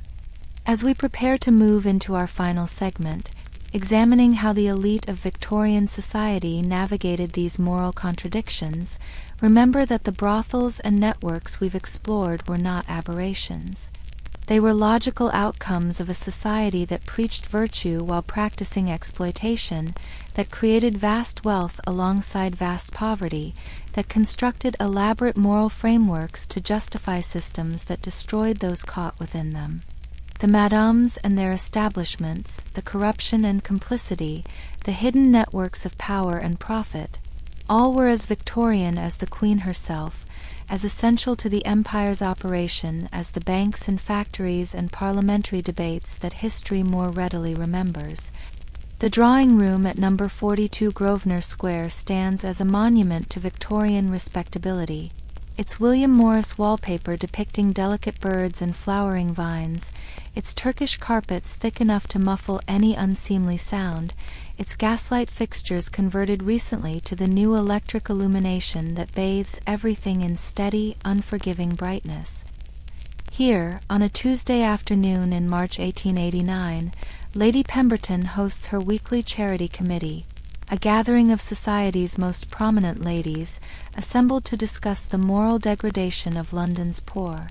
Lady Pemberton herself presides from a chair positioned to catch the best light, her grey silk afternoon dress impeccable in its modesty, her jewelry restrained enough to suggest wealth without ostentation.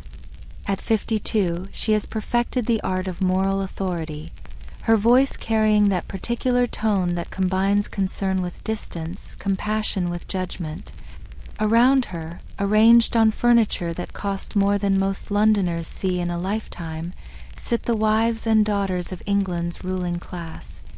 The situation in the East End grows ever more distressing, Lady Pemberton observes, consulting notes prepared by her secretary. Our rescue workers report that many of these unfortunate women show no desire for redemption.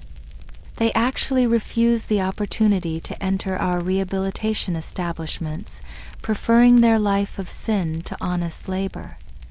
Mrs. Ashworth, wife of the prominent banker, adjusts her pearls as she responds. One must wonder if there isn't something inherent in their nature that draws them to such degradation. Surely, if they possessed proper moral fiber, they would choose starvation over shame.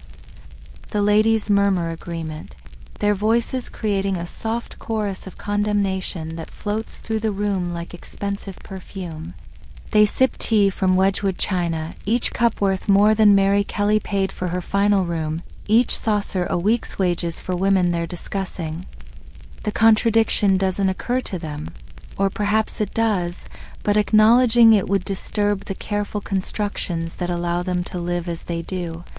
Lady Pemberton's husband, Lord Pemberton, sits at this very moment in the House of Lords, delivering a speech about the need for stricter enforcement of laws against prostitution. His moral authority on such matters goes unquestioned, his reputation for rectitude carefully maintained through generous charitable donations and public displays of religious devotion. What his colleagues don't know, what Lady Pemberton herself refuses to acknowledge despite mounting evidence, is that his Thursday evenings, ostensibly spent at his club, actually unfold in Mrs. Hamilton's establishment on Curzon Street. The fiction of the gentleman's club provides cover for multitudes of sins. These male-only sanctuaries, scattered throughout Mayfair and St. James's, offer perfect alibis. Lord Pemberton is indeed a member of the Carlton Club, his name appears in the register, his subscription paid annually. But his actual presence there is rare, the club serving primarily as a mail drop, a place where messages can be left, where his whereabouts can be vaguely confirmed without specificity. His routine on Thursdays follows established patterns. He leaves Westminster around 6, his carriage taking him first to the Carlton where he makes a brief appearance, then to a discreet entrance on a side street where Mrs. Hamilton's footman waits. The transformation from public moralist to private libertine requires only a flight of stairs, a change of mental costume as practiced as any actor's quick change. In Mrs. Hamilton's establishment, Lord Pemberton is known for particular preferences that would horrify his constituency. He favors young women who can perform innocence, who can pretend to be corrupted for the first time despite the obvious impossibility. He pays extra for elaborate scenarios. The governess seduced, the vicar's daughter led astray, fantasies that allow him to repeatedly enact corruption while maintaining his public stance against it. The woman who usually serves him, known professionally as Violet though her actual name is Catherine, has perfected the performance he requires.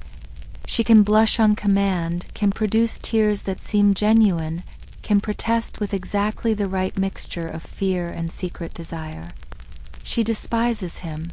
This she confesses to the other women when he's gone, but his payments are reliable, his violence limited to the theatrical, his requirements predictable enough to endure. Back in Grosvenor Square, Lady Pemberton continues leading the discussion of moral reform. We must consider the influence these women have on decent working men. How many honest laborers are led astray by their wiles? How many families destroyed by their temptations? The irony that several husbands of the women present are among those being led astray passes unremarked. Lady Pemberton knows, on some level she refuses to examine, where her husband spends his Thursday evenings. The signs are numerous. Charges to his account at jewelers for items she never receives, the scent of unfamiliar perfume that clings despite his attempts at concealment, his increasing disinterest in marital duties she never wanted but whose absence still stings. The knowledge exists in that peculiar space Victorian wives cultivate, simultaneously known and unknown, acknowledged but never spoken. To confront would be to destroy the elaborate architecture of respectability they've spent lifetimes constructing. Better to channel the anger into charity work, into rescue efforts that punish the women their husbands patronize, into moral crusades that target everyone except the men who create the demand.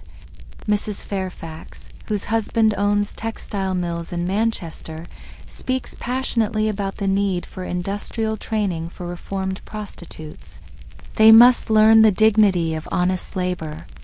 Our mill work offers them opportunity for redemption through productivity. She doesn't mention that her mills employ children as young as 8, that the working conditions destroy lungs and break spirits, that the wages paid barely sustain life even when supplemented by prostitution. The women who work 16-hour shifts in her husband's mills often work additional shifts on the streets, their factory wages insufficient for survival, their exhaustion making them vulnerable to violence and disease. The Fairfax mills specifically recruit from Magdalene homes and reformatories, presenting this as charity while actually securing desperate workers who can't complain about conditions. Mr. Fairfax receives praise for his progressive employment of fallen women, while profiting from their desperation, paying them less than other workers because their moral status removes bargaining power. Young Miss Arabella Worthington, recently engaged to a rising member of Parliament, listens to the older women with careful attention. She's learning the codes, the ways of speaking about unspeakable things, the moral gymnastics required to maintain position in society.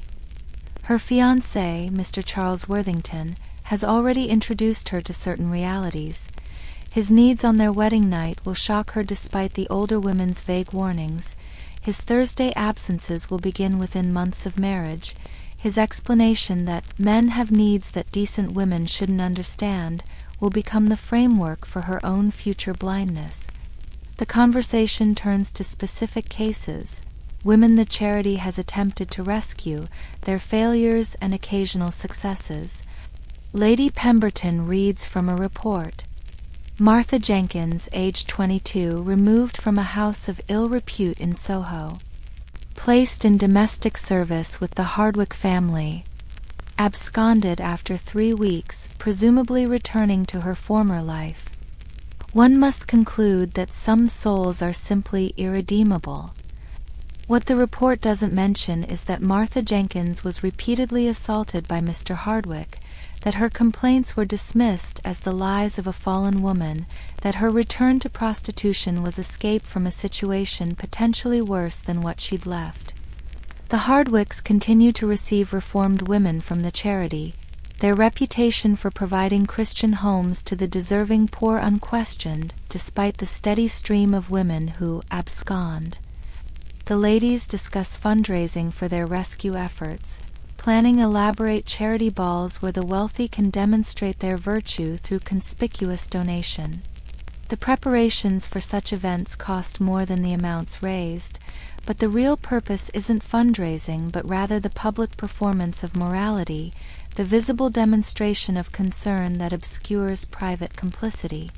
Lord Pemberton's evening at Mrs. Hamilton's continues as his wife plans charitable interventions. He's moved from the initial entertainment to the card room, where gentlemen gamble between visits to the ladies. The conversation here would scandalize the drawing room at Grosvenor Square, not for its crudity, though crude it certainly is, but for its casual revelation of how power actually operates. The new Contagious Diseases Act has interesting provisions, observes Mr. Blackwood, a senior civil servant in the Home Office. The inspection requirements could be quite profitable for those positioned to provide medical services. Lord Pemberton nods, understanding the coded discussion of corruption. I believe Dr. Ashford has already established several inspection stations. Most efficient operations, I'm told. Very thorough in their examinations. The men laugh, knowing that Dr. Ashford's examinations are cursory at best, that his certificates of health are essentially purchased, that the entire system serves not to prevent disease but to provide official cover for the trade's continuation. Several present have financial interests in these medical stations, investing in the infrastructure of exploitation while publicly supporting moral reform. Mr. Davidson, whose wife sits at this moment in Lady Pemberton's drawing room, discusses his recent property acquisitions. Several buildings near King's Cross, ideal for subdivision into smaller accommodations. The return on investment for such properties can be quite remarkable when properly managed. Everyone understands what kinds of accommodations he means. The buildings that will be divided into tiny rooms, rented by the hour to prostitutes and their clients, generating enormous profits from human desperation. The same Mr. Davidson who endows churches and funds ragged schools also owns, through carefully obscured channels, some of London's most notorious brothel properties. The hypocrisy extends beyond simple moral contradiction. These men shape the very laws that criminalize prostitution while simultaneously profiting from its existence. They sit on committees that investigate the trade while protecting their own involvement. They fund rescue societies that their wives administer while ensuring those societies never examine too closely the source of donations. Back in the drawing room, The conversation has turned to the influence of foreign elements. These French novels, Mrs. Ashworth declares, with their disgusting sensuality, they corrupt our young people, plant ideas that would never occur to proper English minds. Lady Pemberton agrees enthusiastically. Though hidden in her private rooms is a collection of exactly such novels, read in secret, their pages offering glimpses of passion her marriage has never provided. The other ladies maintain similar hidden libraries, their public condemnation of sensuality masking private fascination with what they're denied. Miss Worthington asks a carefully calibrated question. How should a Christian woman respond when she becomes aware of moral failings in those around her? The older women exchange knowing looks, understanding the real question being asked. Lady Pemberton responds with practiced wisdom. A true lady maintains her virtue through selective blindness. We cannot control the failings of others, but we can ensure our own souls remain untainted by refusing to acknowledge what would disturb our peace. This philosophy of willful ignorance structures their entire existence. They don't see the prostitutes their husbands visit, don't know about the mistresses maintained in St. John's Wood, don't acknowledge the illegitimate children who occasionally appear as new servants or distant relatives. The architecture of denial is so elaborate, so carefully maintained, that it becomes its own reality. The tea service continues, delicate sandwiches consumed while discussing starvation, French pastries enjoyed while lamenting the laziness of the poor. The ladies plan their next rescue mission, a visit to a Magdalene laundry where reformed prostitutes perform punishing labor for no wages, where rehabilitation means scrubbing away not just physical dirt, but any remaining spirit or independence. Mrs. Fairfax suggests increasing the work requirements. Idle hands, after all, are the devil's workshop. If these women are too exhausted to think of sin, they're more likely to achieve redemption. The casual cruelty of this statement passes without comment. The ladies have convinced themselves that suffering purifies, that the grinding labor they impose on rescued women serves a moral purpose, that this labor also generates profit for the institutions, that reformed prostitutes provide essentially slave labor for various industries, remains unexamined. Lord Pemberton's evening approaches its conclusion. He's selected a new woman tonight, one recently arrived from the countryside, still possessing what Mrs. Hamilton markets as rustic innocence. The girl, perhaps 17, performs enthusiasm she doesn't feel, endures his attentions while calculating how much of tonight's earnings she'll be allowed to keep, whether it will be enough to send something to the family that doesn't know how she survives in London. The transaction completed, Lord Pemberton prepares his return to respectability. A valet assists him with his appearance, ensuring no trace of the evening's activities remains visible. The transformation is practiced, efficient. Within minutes, the libertine becomes again the moral crusader, ready to return to his public role. He leaves through the same discreet exit, his carriage waiting to deliver him home, where Lady Pemberton will pretend to be asleep, avoiding the necessity of conversation. The drive through London at midnight reveals a city of parallel worlds. His carriage passes through streets where women like Mary Kelly work in the shadows, where the very activities he's just enjoyed are pursued in dangerous, degrading circumstances. The glass windows of his carriage might as well be walls between universes. Inside, comfort and security. Outside, the desperate economy of survival he helps perpetuate. At Grosvenor Square he enters quietly, the servants trained to absent themselves at such hours, to see nothing, remember nothing. Lady Pemberton lies in her separate bedroom, arrangement presented as consideration for her delicate constitution, but actually mutual relief from unwanted intimacy. She hears his footsteps, knows where he's been, continues the fiction that preserves their marriage and social position. The next morning brings the usual routines of respectable life. Breakfast in the morning room, newspapers ironed to remove any dampness, correspondence sorted by the secretary. Lord Pemberton reviews a report on prostitution in the Empire, preparing remarks about the need to protect colonial subjects from moral contamination. The irony of his position doesn't trouble him. He's perfected the mental compartmentalization that allows simultaneous contradiction. Lady Pemberton manages household accounts, noting expenses that maintain their facade of perfect propriety.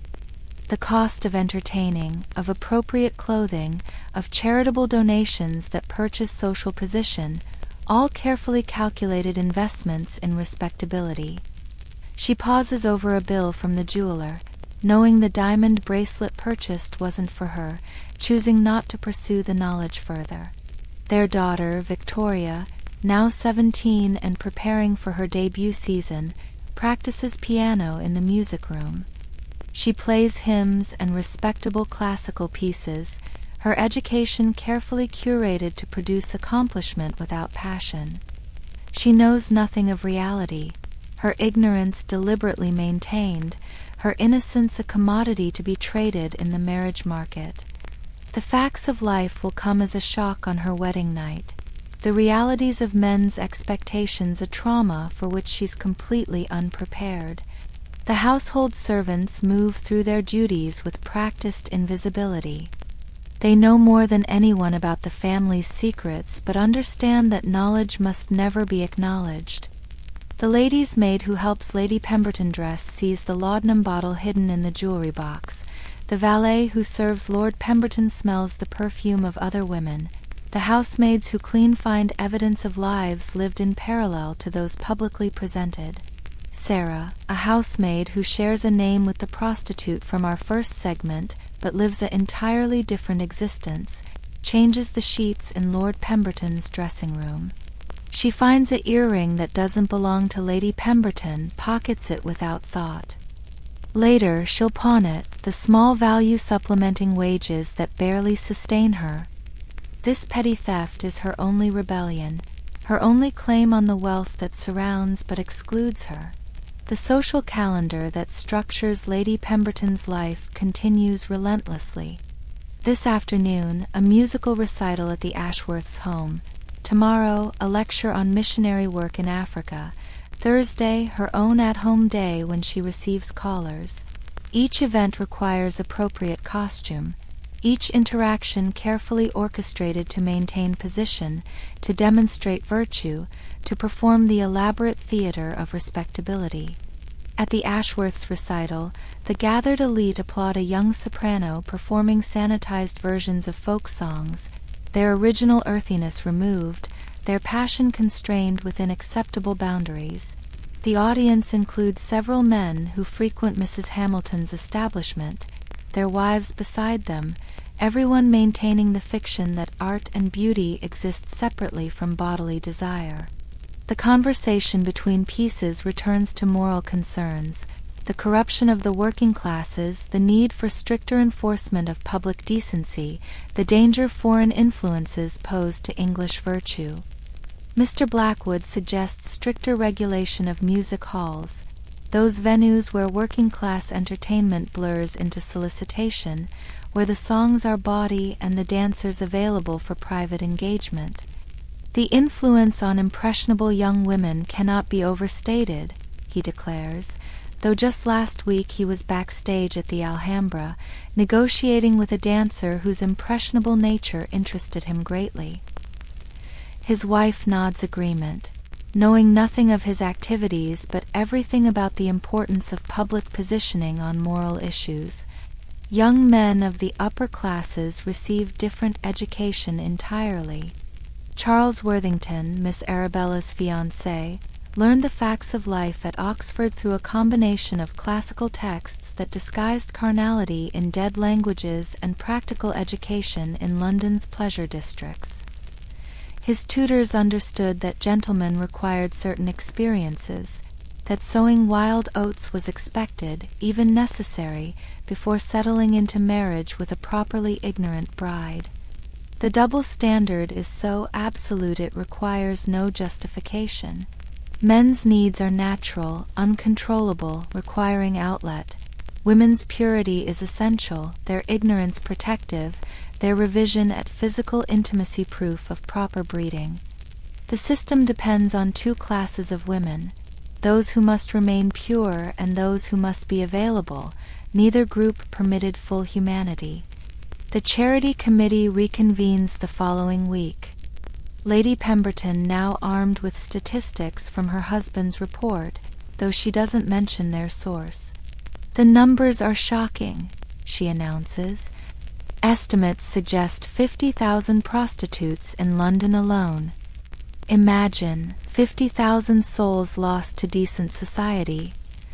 What she doesn't say, what none of them acknowledge, is that these 50,000 exist because men of their class require them, because the economy provides no alternatives, because the very structure of society they work to preserve creates the conditions they claim to deplore. The rescue efforts they organize save perhaps a few dozen annually, a number so small compared to the need that it serves primarily to salve conscience rather than address crisis. Mrs. Davidson mentions visiting a reformed prostitute now working in domestic service. The poor creature seemed almost grateful for her position, though one could see the corruption still marked her.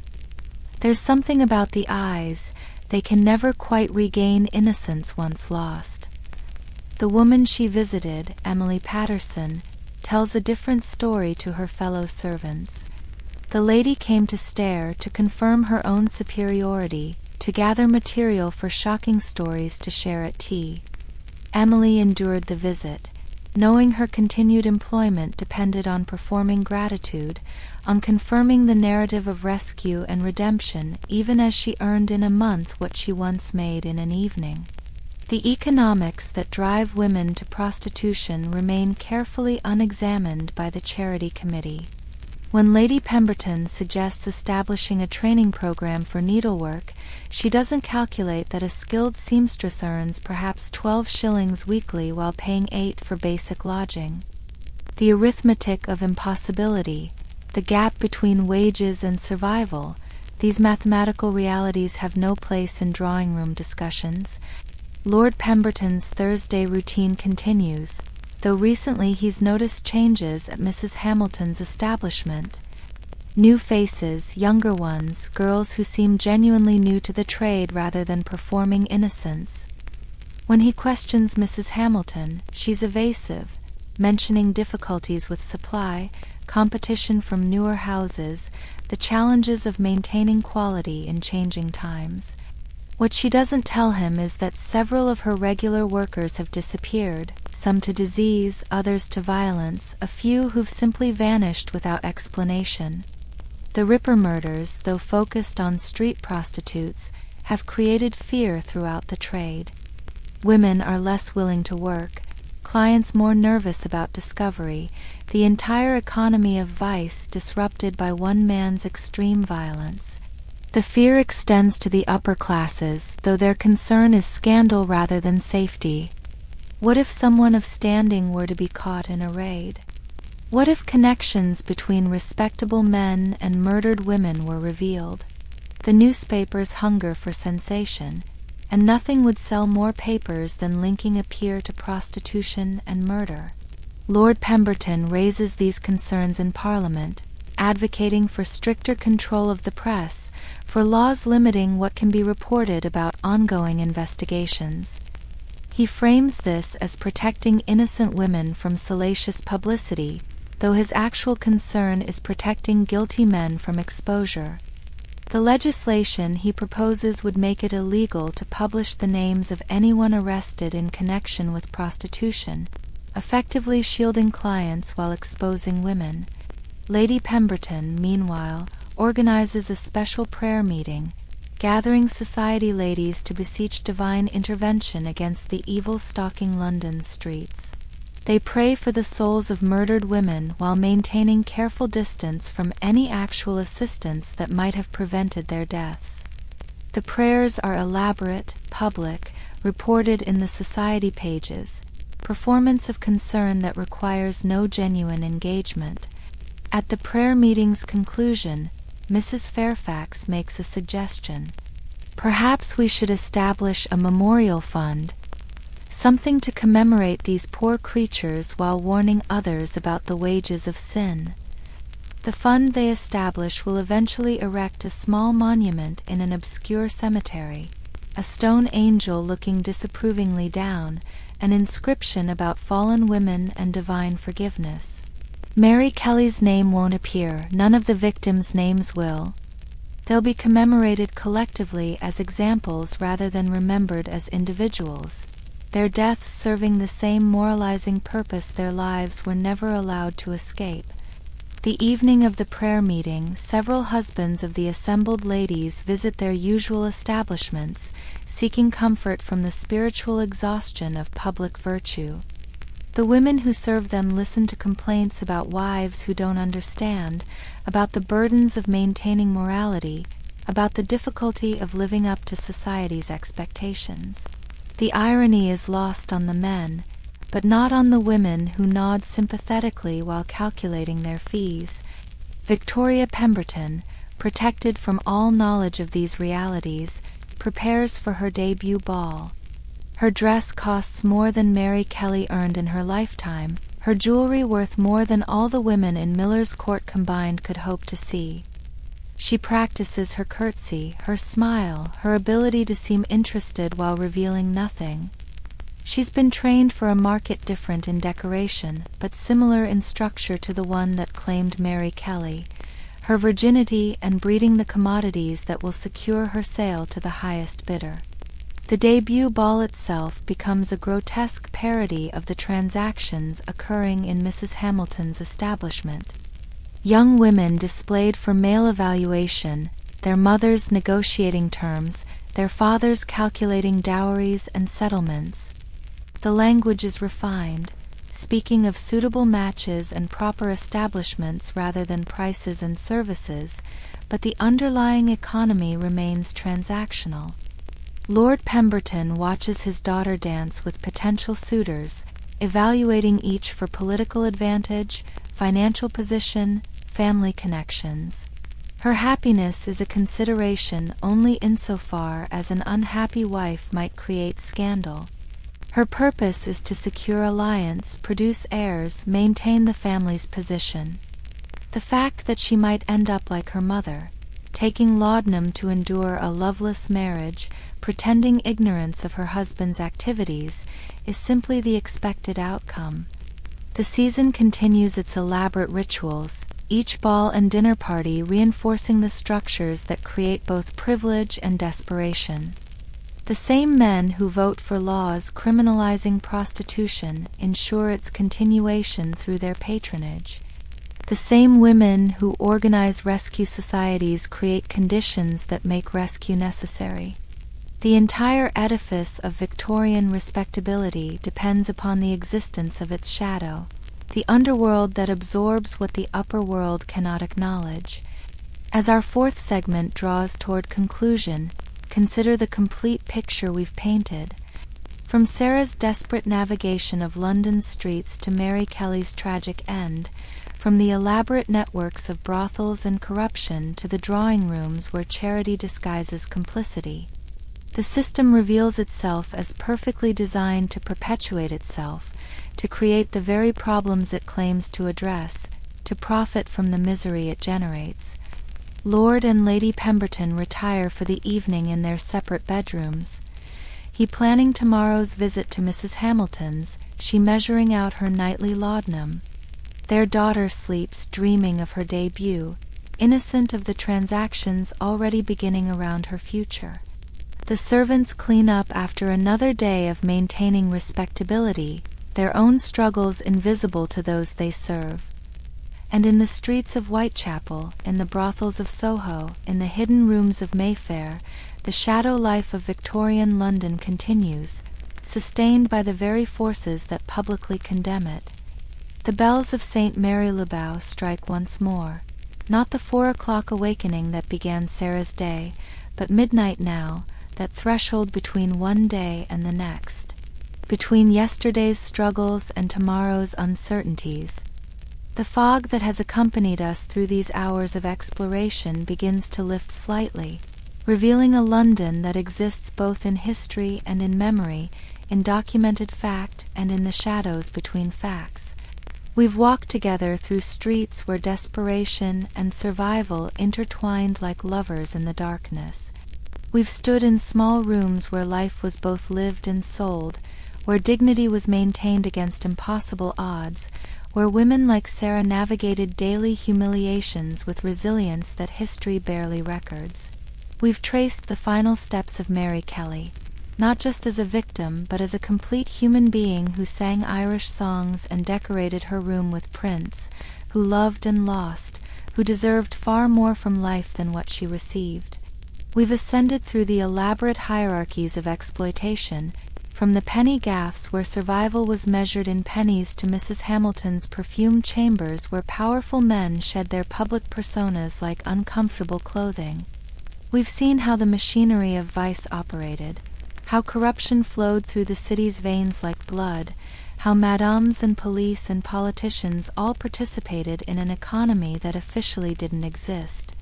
And we've sat in those pristine drawing rooms of Grosvenor Square, where charity and cruelty wore the same face, where rescue and punishment became indistinguishable, where the very people who profited from prostitution organized committees to eliminate it. The hypocrisy was so complete, so systematic, that it ceased to be personal failing and became instead the architecture of an entire society. These stories we've shared tonight, their history, yes, but they're also warning and mirror. The names change, the costumes evolve, but the fundamental struggles persist. The gap between wages and survival, the limited options for those born into poverty, the elaborate moral frameworks that blame the desperate for their desperation.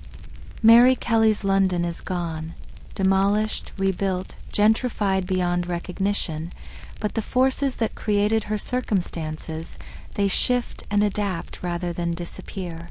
As you lie in your bed tonight, safe, we hope, from the immediate dangers that stalked Sarah through the gaslit streets, consider the comfort of your position. The walls that protect you from the cold, the locks that ensure your safety, the certainty that tomorrow will come with its familiar routines. These securities, so basic they seem unremarkable, were fantasies for thousands of women in Victorian London. Their absence shaped entire lives, determined fates, created the economies of survival we've explored. But let us not end in despair. Even in the darkest corners of our narrative, we found moments of light. Women supporting each other despite competition for survival. Small acts of kindness that cost the giver what they couldn't spare. The maintenance of humanity in conditions designed to erase it. Sarah helping Margaret to shelter. Mary Kelly sharing her earnings with friends, even the madames occasionally forgiving debts or arranging escapes.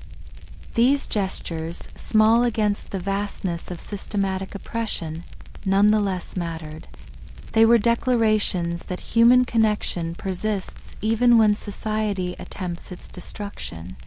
The Victorian era that created these conditions also, eventually, created its critics, reformers who looked beyond moral condemnation to economic reality, writers who documented truth rather than comfortable fiction, women who fought for alternatives beyond marriage or prostitution.